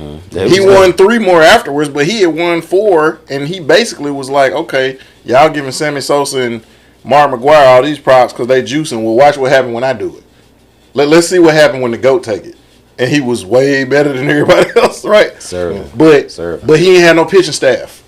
Yeah. So it's like it's good. And then they was walking him. They wouldn't even pitch him the ball because they were scared he was going to hit the. You know what I'm saying? So but basketball, you saw what AI took Philly to the finals. You know, it's like SGA, what he did, what Halliburton was doing. Yeah. You know what I'm saying? Like, we've seen Anthony Edwards, lift the team up. We've seen Jordan when he was playing. Like, I've said this plenty of times. Like, Doug Collins had the famous quote where he was talking about when the Bulls was playing Utah. And Scott, he said, I have never seen somebody dominate a game and they only had 4 points. And he was talking about Scotty, like, it hurt back, but he was like, he was D'ing up, he was rebounding, he was making the pass. He was like, this man is dominating the game with 4 points. Magic could dominate a game with only 17 points. But he had 19 assists, 15 rebounds, three or four steals. Like, so to say rings don't matter in basketball when you got a player or two that can. Because think about it, Detroit beat a super team. Yeah. In 2004. 2004. Detroit only got, well, I want to say they got 2 now. But they had Chauncey Billups and Ben Wallace as Hall of Famers. That's it. Yep. The Lakers starting 5, there's Ben Wallace and Chauncey. Ben Wallace, like, Rip, I mean, you could argue, he'd make it in eventually when he's 80. You know what I'm saying? Like, they'll give him the GP one. Yeah, but it make it in. I mean, like, you had Shaq, you had Kobe, you had Karl Malone, you had Gary Payton. Was Horace Grant on that team too? I can't remember. He was on when they won. I don't know if he was on it when they lost. No, not on that one. Not on the 04 team, wasn't it? And I mean, we had to go look up their roster, but I'm pretty sure those were 4 Hall of Famers. Right. Yeah. But ain't no telling who I was on the bench that they might have had. Like, they might have had Glenn Rice on the bench or Mitch Richmond, who Mitch Richmond in the Hall. Like, so, but I know they at least had 4. Yeah. And they was already Hall of Fame. Ben Wallace and Chauncey, if they had retired after their championship, would not be Hall of Famers. Yeah. Nope. They beat 4 Hall of Famers who were already Hall of Famers at that point. Kobe Bryant was already at that point was a Hall of Famer. He had won 3. He had won 3 championships, the All-Star appearances, the All NBAs, the All defenses. At 2004, he had been in the league 8 years at that point. he had enough. If he would have, that's why they retired 24 and 8. Yeah. He had enough to where if he would have retired, he was a Hall of Famer at that point. Of course, Gary Payton. Of course, Karl Malone. Of course, Shaq. But the imposed will of a Ben Wallace in there blocking everything coming on the inside. You know, or like Dallas when they won, right? And they said they had the most impressive finals run because they was like a 6 seed or something like that, 5 or 6 seed, and they beat the Lakers, they beat Phoenix, they beat OKC. Yeah. And all they had was Dirt and Jason Kidd. Yeah. And Jason, he wasn't started. Yeah. Right. Yeah. He wasn't even started. He was admitted the year. He was washed out, man. Right. No, as a matter of fact, they started him in the finals. But during the play right there, he wasn't starting this right because you had J.J. Barea and Jason Terry. Yeah. J.J. Barea. Yeah. I remember that whole thing. So I'm agreeing with y'all. Look like we all agree with that because, and that's what we're talking about, kind of with him kind of being very manipulative and trying to change the narrative. Because so now it's just like I only got 4, but I don't really need 6 anymore. Even though I was trying to strive for 5 or 6. I can stay at 4 and still be the GOAT, even though you said a few years ago, who you chasing? I'm chasing the ghost of Michael Jordan. Chasing the ghost from Chicago. Ghost from Chicago. So, I just hate it because I think he's too good of a player, too great of a player to do this, you know what I'm saying, to make excuses and do stuff like that, right? You know what I mean? So, that's what I think about that. And so, let's go into these quickies, man. Oh, well, before that, man, what you think about your boy? The allegations against your boy, your favorite. What's your boy? Your favorite studio executive, your favorite movie executive, your favorite BET executive. You talking about TP? Tyler Perry? Winston Jerome. Yeah. Off the episode of the Boondocks. Yeah. I think we were talking about this earlier when we were talking about Kurt Franklin. Mm-hmm. You know what I'm saying? Tyler is Tyler. So if anybody that has seen him for a while and studied any of his moves and how he rocks, but he does a great job in the media and these award shows to put a good face out there. You know, I think he preaches at Lakewood Church with Joel Osteen for sometimes. You know, and he makes the wrong name to me. He makes it sound real good. You know what I'm saying? He'll say the right things, but then and then some of the stories he'll say, you could just know he just be lying. It's just like great story, but I don't think this happened like this, Tyler. But you put a big bow and stuff around it, and it sets it up to sell his next movie. You know what I'm saying? And so. When you say Joel Osteen, I think about Heath Ledger's character as the Joker, but he talks like Bob Ross. You remember the white guy with the afro that was painting? Yeah. That's how Joel Osteen. Like every time I hear Joel Osteen, like I'm waiting for him to pull out a paintbrush and start painting the clouds and stuff because he sounds like Bob Ross. But I'm critical of that because of somebody who at one point was really walking down that path. Like if it looked like crap and it smelled like crap and it's brown on the bottom of your shoes, it's probably that. That's just what I get from him. And so when you said he's with him, I'm like, oh, okay, yeah, go figure. There's 2 people that's full of it. But he's. I say that because like what he was saying earlier about invoking change, I don't hear any. I'm trying to call you to be better. I hear it's okay for you to keep doing exactly what you're doing. Correct. You just keep doing what you're doing. It's all good. You don't have to change. You don't have to do nothing different. And even like when the stuff with Katrina happened, the refugees are like, oh y'all, when it was flooding, it's y'all can't come in here till you get caught, till you get exposed. And it's like, well, no, we just was trying to make sure the building was good for everybody. It's like you wouldn't have been doing it if you wouldn't have made national media. You'd have kept turning people away like what you've been doing. Yeah. And anytime I can be in my crap and I'm comfortable around you and I can keep being in my crap around you, that say more about you than it do about me. Because one thing I can say, and all of my friends, and you've met some of them, they not all believers, but when they come over to the crib and he over there, if they when we speak freely, if they cuss us, like, oh my bad. Now keep in mind, that's my house. Right. It's as long as you don't get disrespectful, like you be you. Right. But again, then that speaks more about him. It's the presence. You see what I'm saying? And so, presence, yeah. and that's all I'm saying. Like when Jesus told Zacchaeus, "I'm coming to your house," he instantly, "Oh, I got to change. I got to. Oh, let me start giving this money back. Let me clean my life because the influence." And I ain't mean to go off on a tangent on your boy, but when you said it just triggers, I got triggered. Yeah. You know, that's the new word in 2025. I got triggered. I say this about Joel Osteen. And I have people that I talk to that we talk about like Joel Osteen. I will never tell anybody don't listen to Joel Osteen because he gonna tell you what the Bible say, right? So if you can hear who Christ is and why Christ came, and to be able to pull from that the Almighty God desires to have a relationship with you because of the way He put it out there, go for it. Yep. What did Paul say? He said, he said, I reached a point in my life, it don't make a difference if they preaching Jesus and they come to who Jesus is, I'm good with that. Because that's what it's all about anyway. But let's flip the script.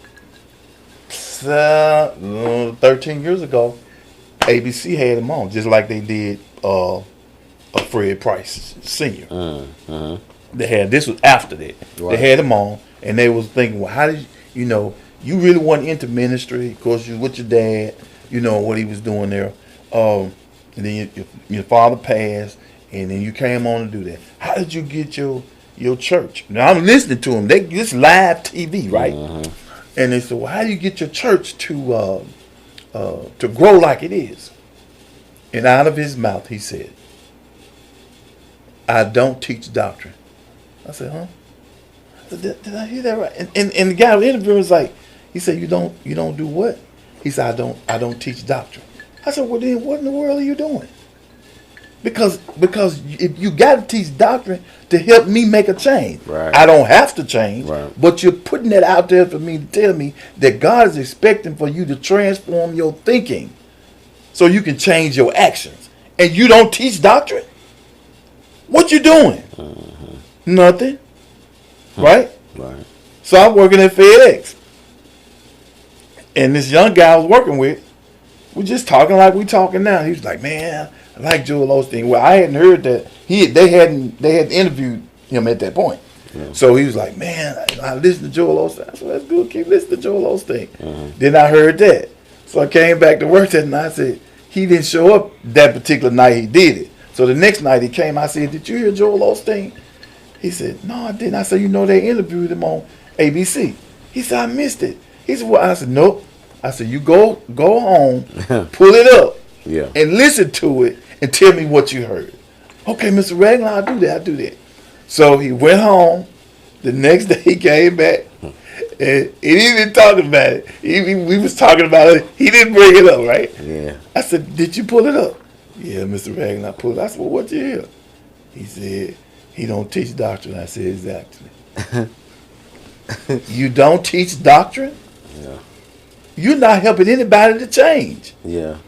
Now, this is what I will say about Joel, because when I was going through my transformation, our rededication, when I went to the jail spot back in Nashville, like in 06 and 07, Joel Osteen was a part of that in the beginning, because at that point in time, I needed a uplifting message. Yeah, exactly. At that point in time, he could give it to you. I think it was Living Your Best Life Now, whatever. I think whatever book he had, right? Yeah. And so, but I couldn't stay there though. No. Right? I couldn't stay. No way. I couldn't have years and years of staying with this particular message because it was too cotton candy. But I needed that. So I'm in agreement that people do need that. Right. In a particular phase, but if you're continuing to grow, to get on that for years and years, it's just not gonna flow. But it's kind of like if you having a bad day, that's just bad, and it's like as a kid, your dad say, "Oh man, come on, let's get some ice cream." that ice cream gonna make you. If it's gonna boost your speech, it's gonna feel good. It's gonna feel good for a now. If moment. you eat ice cream all day, every day, like you're gonna die. Yeah. Before it's your time. Bubble guts. Right? You know what I'm saying? Like, yeah, you're not gonna leave the toilet. Like again, Bubble guts. You know me. I'm having an adult beverage. Yeah. That's good, but I can't do that all the time. Yeah. I can't do that all day. If I do that, I'm gonna get sick. It's gonna show on my face. It's gonna show on my body. It's gonna show on my work ethic. Yep. Like, it's gonna have an effect. Yeah. And the problem is like with our adult beverages or with things we do for entertainment or for fun or food that we enjoy. It's okay to do them in the season, in the right moment, in the right time. But if that's all you're getting, it will kill you. Yeah. And so I know we went on a tangent because, like I said, I don't really like that. That ain't my favorite person. But are you surprised about these allegations with our boy? Because I was showing my dad had never saw the clip. We showed him the episode of the Boondocks. At some point we gotta get an editor or something because I would have loved for that Winston Jerome clip to pop up when he was doing a little dance or whatever. Yeah. But like, I'm not surprised, and I was telling, shout out to my little brother. Bird hit me up. He was like, "Man, I want to hear what y'all got to say." Bird. I was like, "I'm not." I said, "Jonathan," I said, "I'm not surprised." I said, "Cause I said you remember the boon." When I told him, I said, "You remember the boon?" He's like, "Oh, I forgot about that." And I was like, "But think about it." I said, "Now you're a high profile man." Yeah. I said, "You were looked at way back in the mid 2000s as a sex symbol. I've never seen you with a woman other than the people that be in your show." Yeah. You know what I'm saying? Oh, you got Taraji. You'd be out on the red carpet with Mary J. Blige. You'd be on the carpet with Cicely Tyson. And don't get me wrong, like Cicely Tyson was nice in her day. Mm-hmm. Like in the 70s, like when she was in, what was that movie, Sounder or whatever movie she was in. She was straight in. Like you talking about 2000 Cicely Tyson. With what's his name? She was back in the day. I mean, she used to date Richard Pryor back in the day. Yeah, Richard Pryor. She did. Movie with him. She was bad. I seen old pictures. I was like, I said, wow, okay, but the Cicely Tyson I've always known looked like my grandma. Right. Yeah, me too. You know what I'm saying? I've seen older pictures, so I saw that she just like Lena Horne back in the day. Right. Lena Horne back in the day was a Diane Carroll. Like those were some very attractive, but like that's who you're taking on the red carpet. And your premiere, like you're not on the red carpet with Megan Good. No. You're not on the red carpet with like again, you're taking Mary J, but you're only taking her because she was in I Can Do Bad by Myself. You're taking Taraji because she was in Acrimony, your movie. Yeah, you know what I'm saying? Like you're taking Journey Smollett, which you ain't talking to her because you're 20 years older than her. Right. She was in that Confessions of a Marriage Counselor or whatever. Yeah. So I'm never seeing you with any woman that you're with or whatever. And so knowing that industry, not having been on that side of it, but we've talked about me being in that industry, and like I was a Z-list celebrity. Yeah. Okay, people only knew me if they was in that niche of what I was doing, and it was women throwing themselves at me, and I was a nobody in terms of the grand scheme of things. Yeah. But just because they saw me up on that stage, they was like, oh, and so now you're a multi-millionaire at that time. And you ain't with nobody. You're not with anyone. Hollywood. You know what I'm saying? And like I said, I wasn't surprised, and I'm not, because he speaks against it, but just like with Pastor McClurkin, when he first blew up on the scene, like I'm looking, and I'm like, okay, women are like he's a handsome guy or whatever. And I'm noticing some things. I'm never seeing him with no. And then he comes out and says, he talks about his testimony. I'm like, okay, I get it. He acknowledged it. You see what I'm saying? And so that was acknowledging in a big way, right? When he didn't downplay it. No, he didn't at all. He had to come out with it and share it. And then one time, G told me he said that if Pastor Winan had to know it. He said, I would not have had he would not have had me close to his family. He said, but because my reverence for the Lord and my respect for him, I didn't do that around his people. And he said, he said, I'm glad you didn't tell me, because if you did, They probably had to come get me on you, man. Yeah. That's what Wilder told me. He said He said they would have had to come get you on me. I said, I'm just being honest with you. He said if I had picked up there was anything on you like that, they'd had to come get me on you. And I think I was telling John, I think the reason why he ain't never came out and said what he was is because we try to act like we're so woke and everything, and it's Pride Month and Pride Day, and you know my thing on it. I ain't got a heaven or hell to put you in. That's between you and the Lord. But no. What I'm saying is, I still have to treat you like a human being. Yeah, I still have to treat you with love and respect. I don't have to co-sign it. No. Yeah. Okay, but I that. think that people get it misconstrued with me treating you with love and respect means that I'm co-signing what you're doing. No, I'm not gonna officiate your wedding. You know what I'm saying? I'm not gonna, be like, I'm not gonna do stuff like that. But in terms of when I see you walk past me, I'm not gonna not speak to you because you're, gay or lesbian or transgender. That's foolish. Yeah. You know what I'm saying? If I see you need a ride, you can't ride with me. You gay nigga. Like no, like I'm not finna let you sit out here just raining and thunderstorming, and I'm gonna just let you be stranded. No, I'm gonna give you a ride. Cause I'm secure in myself. Yeah. Like I joke about it, but like I said, nigga, like if I'm gay, it don't look good for none of y'all. if I'm gay, it don't look good for none of y'all. See, and what I was saying was, I was like, did he really need to come out? No, that's what I'm saying. I'm not surprised because it's like a known unknown. He's always he needs to come out if he say I'm a Christian. Now, if you just want to be a part of the world, they can do that. They can hide theirs, no problem. Yeah. Do however you want to deal with it. But when you say I made a transformation in my life because I've given my life to the gospel, you need to. Just like Donna McClurkin did. You need to do that. And that goes into a whole nother thing, just because he has come out and said that he is a believer or a Christian. Yes, right. Yeah. You know what I'm saying? And to me, that's why he ain't came out, because he wants to still appeal to the church crowd. Right. And you don't get those church dollars like you get them. Hey, that's who kept him going for most of the time. Oh, yeah, for sure. Especially them early plays and all that. Yeah. The church is going to it. Exactly. Right. And that was what I was saying earlier, as far as they're making the way, as we see, way more broad. Right. Making more it broad. acceptable. Right. And so when you making it more broad, like I said, what's the word say? Broad leads to, you know what I'm saying? And then, but the narrow way. Yeah. And so when I see anybody just being like I said, we all have our faults. We all have things that we do that we know, but we don't like champion and being like, this is what, you know what I'm saying, you kind of need to do. But we like, but if you being like, oh, no, this is okay because you just widen the road. And so now it's just like, shoot, everybody come down this road. Exactly. Instead of you counting the cost and being like, okay, yeah, you come down this road, but you got to count the cost first before coming down this road, because it's just not, you know what I'm saying, it's not for everybody. But yeah, going into let's go to this next one real quick.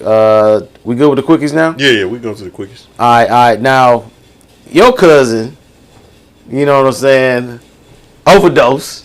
You know what I'm saying? My cousin, hold up. I thought she. Yeah, because I know you thought. I thought you were talking about when I called you about on Saturday. I was like, let me find out. Yeah, that's a whole other thing. Jay Sanders was my mentor all these years, and let me find out we related. That's your kinfolk. Yeah. He at the funeral. Did Mom tell you? Oh, yeah. Y'all didn't Jeremy Sanders. When I called her back. His people are related to her cousin. Yes, she did. And then he said, man, I'm gonna have to investigate. He said, man, said all this time, he said we've been related all this time. He said, I got to investigate. But it's on his mom's side. Yeah, though. On his mom's side. Because he said he saw his aunt because he's like, oh no, Rosemary was our aunt. He's like, what? He said, man, this was my best man in my wedding, and like I've been kicking it with him since college, like the whole time. Yeah. So. Yeah. But when you said my cousin, but not Robert. Yeah, I'm talking about Robert.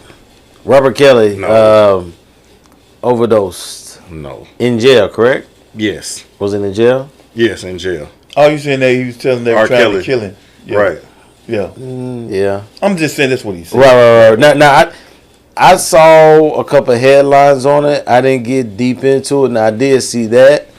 I ain't gonna lie. The first thing that came in my mind was that Kelly just trying to get out. You know what I'm saying? He trying to get free to you know what I'm saying? Get smell some fresh air. You know what I'm saying, for a minute. You know what I mean? But you know, it is what it is. Anytime, like, for all y'all niggas that's feeling sorry for R. Kelly, every time I think about him, I think about that interview with Teray when he asked him, so it's been said that you like teenage girls, and he said, when you say teenage, how young we talking?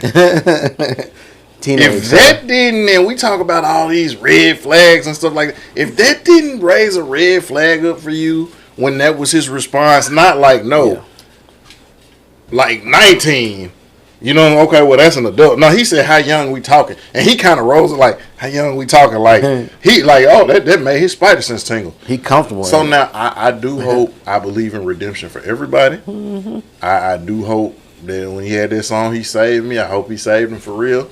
Yeah. And I hate to say it, but if he does overdose, I'm not losing no sleep. He can get redemption. I know that my daughters are safe. Yeah. I ain't got to worry about them getting peed on by nobody. He can get redemption in jail, though. No, and that's what I'm saying. Like, I hope he gets it. For sure. Legit. Yeah. But I'm saying today, as of today. Yeah. Because I ain't heard no accountability. Yeah. I'm hearing, oh, this happened to me when I was 4, and that's why as a grown man, I'm... Yeah. No. That don't go so. Because I've shared stuff that happened to me. That ain't no excuse. No. Yeah. And we do that. The first person to not have accountability was Adam. Because he instantly blamed it.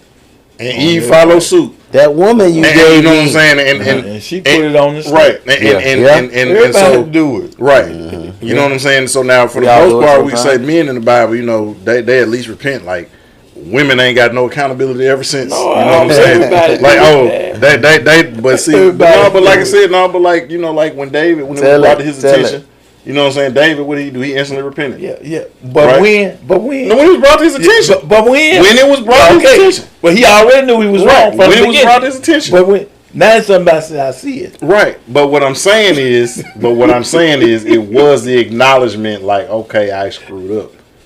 I'm just saying, women to this day will still fight tooth and nail.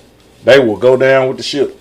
Yeah. They were down there. It was the snake. The snake made me do it. Like you had no choice, no option in it at all, no culpability. Yeah. And R. Kelly though is in that same vein of I have not heard like, man, look, I was sick in the head. Even if he was to say I got a problem, Exactly. right? Yeah. I could deal with that. Yeah. Right. But I ain't heard him say. But it's all they stealing. They trying to steal my money. But that ain't you adjusting the camera and peeing on that teenager. Yeah.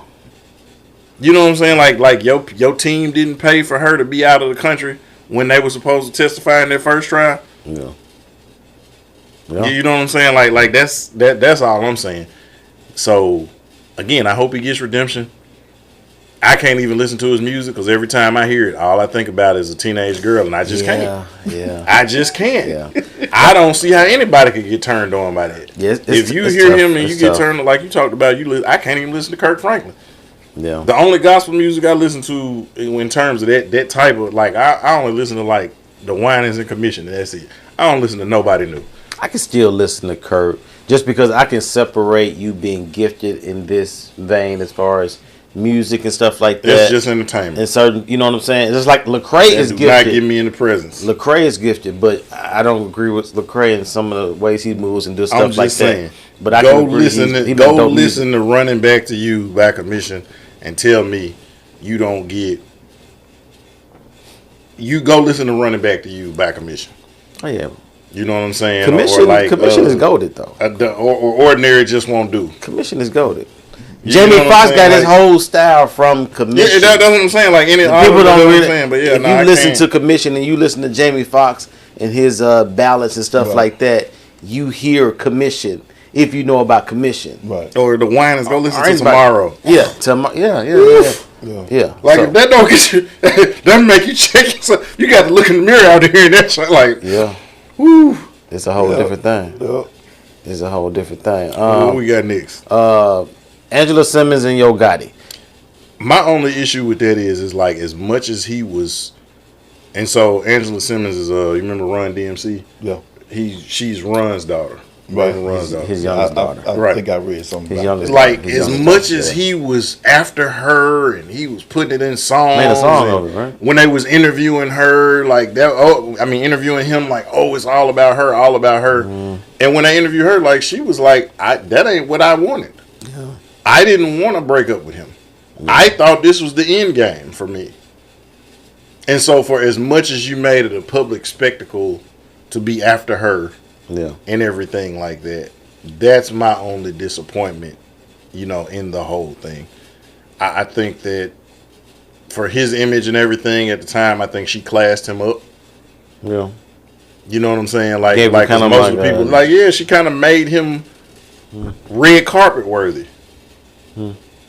You know what I'm saying? Like people stopped looking at him like, oh, okay, well, you're just this talent, and he really began to look like a mogul because now you got this person who got it. She comes from money. Yeah. She comes from a brand. You know what I'm saying? Like, your dad is a hip hop pioneer. Your uncle is a billionaire.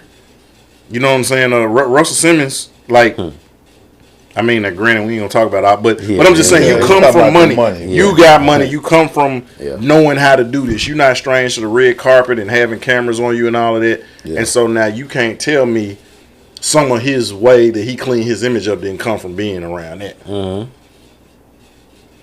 And so, like I said, that's the only reason that I hate it, because he made it such a spectacle that he was after her and everything like that.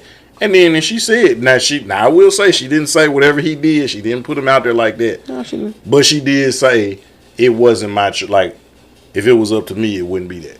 Yeah. Like it was only gonna last for so long. You know what I mean? But just because she was like, and that was another thing too, because she was Rev Run's daughter, and now you always knew she had a thing for bad boys.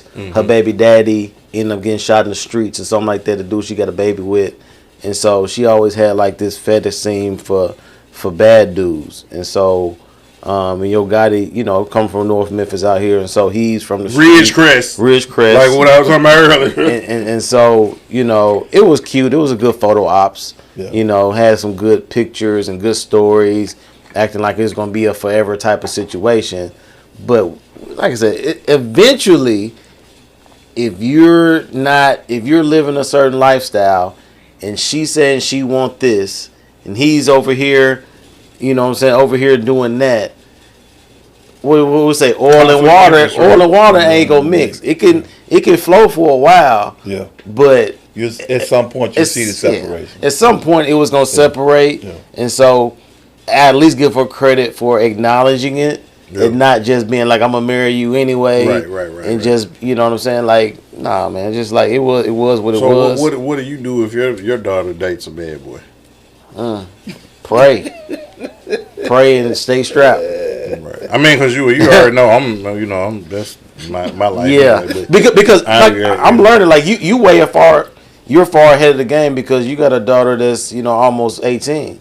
Or is she not 18? Is she 18? Yeah, she'll be 19. 18. Yeah. Oh, she 18 right now. 19. Yeah. So, 19 I can't relate. I just, because to a certain point, you just got to talk to them. You give them wisdom, and whether they take it or don't, that's on them.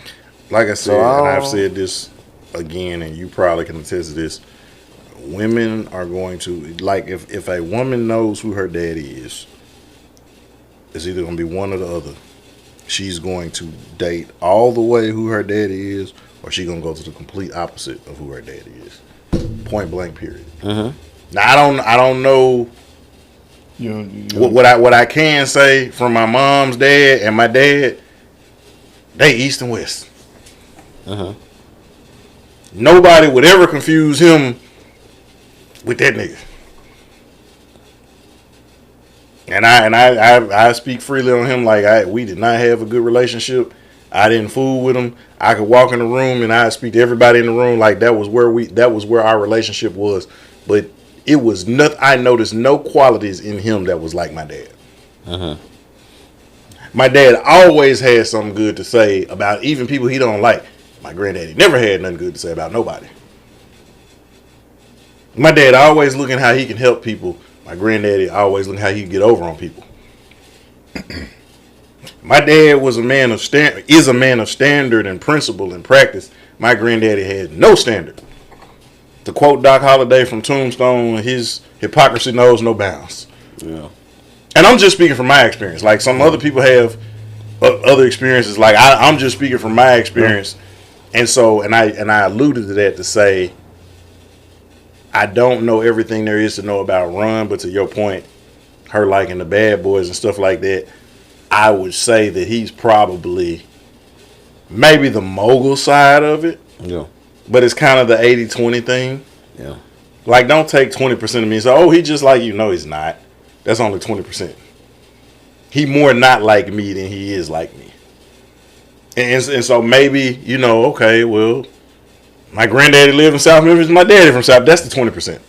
Yeah. If my daddy tell you he gonna do something, he gonna do it. My granddaddy can tell you that the sun out, you better go look. That's all I'm saying. and it could be 8 o'clock in the morning. You better go check and see if the sun out. And that's all I'm saying. It's a difference. And so even in my mom, my dad is the complete opposite of my granddad. She didn't get her daddy. She got the complete opposite of her daddy. Mm-hmm. And so that's all I'm saying. So that's kind of the thing of, and I would even say kind of look at some of the women in your family. Like when you look at the people who they selected, is that, you know what I'm saying? Is that your uncle or not your uncle? Is that your dad or not your, like, you know what I'm saying? Yeah, I think you can be total opposites, just as like, but you got to be still going down the same road. Like you're different personalities, different style, different preferences, different all this stuff, but you still got to have a common goal. No, I don't mean the woman and the person. I mean in terms of their selection. Because sometimes in an act of rebellion, they'll get somebody the complete opposite of their daddy and be like, oh, I'm going to show you. Right. And they just got to learn. And then sometimes they like, That's what he said. That's from one extreme to the other. Right. Okay. That's what you're going after. And that's on that part. It's like telling the child, that's hot over there, don't touch it. Well, so see how hot it is. As soon as you say not, right, a red flag go I gotta find out. A red flag go up, and they waiting for you not looking. They going over there to touch it. Then I tell you don't do it. Then as soon as you turn your back, they going to. Then you hear the holler. Ah! What you do? It's hot. Oh, okay. You had to touch it. And what happens is the individual won't say it's hot. You know what? I'm gonna leave that alone. And to prove to you that they who they say they are, because it gets personal now. Yeah. And to be opposite of mom, dad, whoever had that influence in their life, I'm gonna keep doing and let you know this is me. I can do this. And each time you gonna yell and holler, cause it's hot. Leave it alone. And people gotta run its course as well. Yeah. And that's another thing with that situation. I think people gotta run their own course.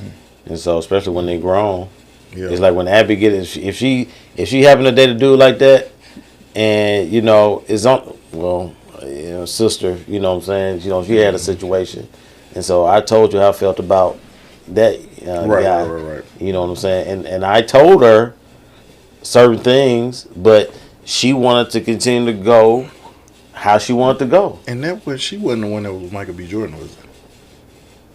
Who was it that was dating Michael B. Jordan that broke up with him? That was, what's her name? Steve Harvey's daughter. Oh, okay. Yeah. Lauren. Yeah. That's what. Okay, I was gonna say I was like, nah, because they both kind of like the bad boy type of. Yeah. Which, like I said, I get it. See, I was before I rededicated my life to the Word, I was a managed little boy, right? Mm-hmm. And so, I would play basketball in high school, and so they bused us to where we was going, so we couldn't go back home because we had a ride to get back to school. So the people around, we knew people around in the neighborhood where the school was, so we would go to some of their houses, and their moms and stuff like that was there, that kind of thing. So one of the girls who played basketball, she liked me, right? And she had like about 4 or 5 brothers, right? And so they would leave the house, right? but they would leave the house with the idea to come back to see if we were going to be messing around. Right. Dude, I'm from South Memphis, man. I know the game, right? Right. So she bought into their game, and the thing was, why are you not making advances toward me? And I would never tell her why. I just say, well, I don't really know you, But I'm knowing all the time they went away, gone for like 15 minutes, and they want to come back to see, if we were gonna be doing something. Right. And lo and behold, every time it happened, that's what her brothers would do, right? So finally, I just said, no, I ain't gonna get in there because you ain't going back to the school and say, I did something with your sister, And so eventually she came out and told him, oh, Rochelle, he too slow. I was like, okay, you know what? I'm glad you feel like that. Put that out there with everybody. He's too slow. That means I don't make advances toward women, right? That ain't none of me. You have no idea who I am because I'm a mannish little boy. But put that out there. I like that narrative. Yeah. Put it out there. Yeah. I already know. Yeah. Yep. My point is, you have to make a decision as a girl, right? That I ain't gonna do that. It's hot. At some point, you got to say, that's hot. I'm not going to deal with that. It's got to be something else out there better than that. Even I'm going after it, even if I make the wrong decision. I ain't put my hand on nothing hot because I don't want to yell and holler and scream. Yeah, that's for real. They gotta figure that out. You gotta do it, man. Yeah, gotta figure that out. Yeah, man. Let's shut this down here because we got some more work to do, man. Right. So y'all, until next time, continue with that executive mindset. Most definitely keep it presidential. Salute. Arrivederci. Love you. Bow.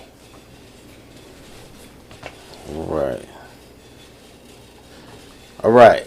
That got out of hand. You know what it was? We went in on the war topic. With that, then I switched it on the Kurt. I forgot I didn't want to lose on the Kurt. Right. Because I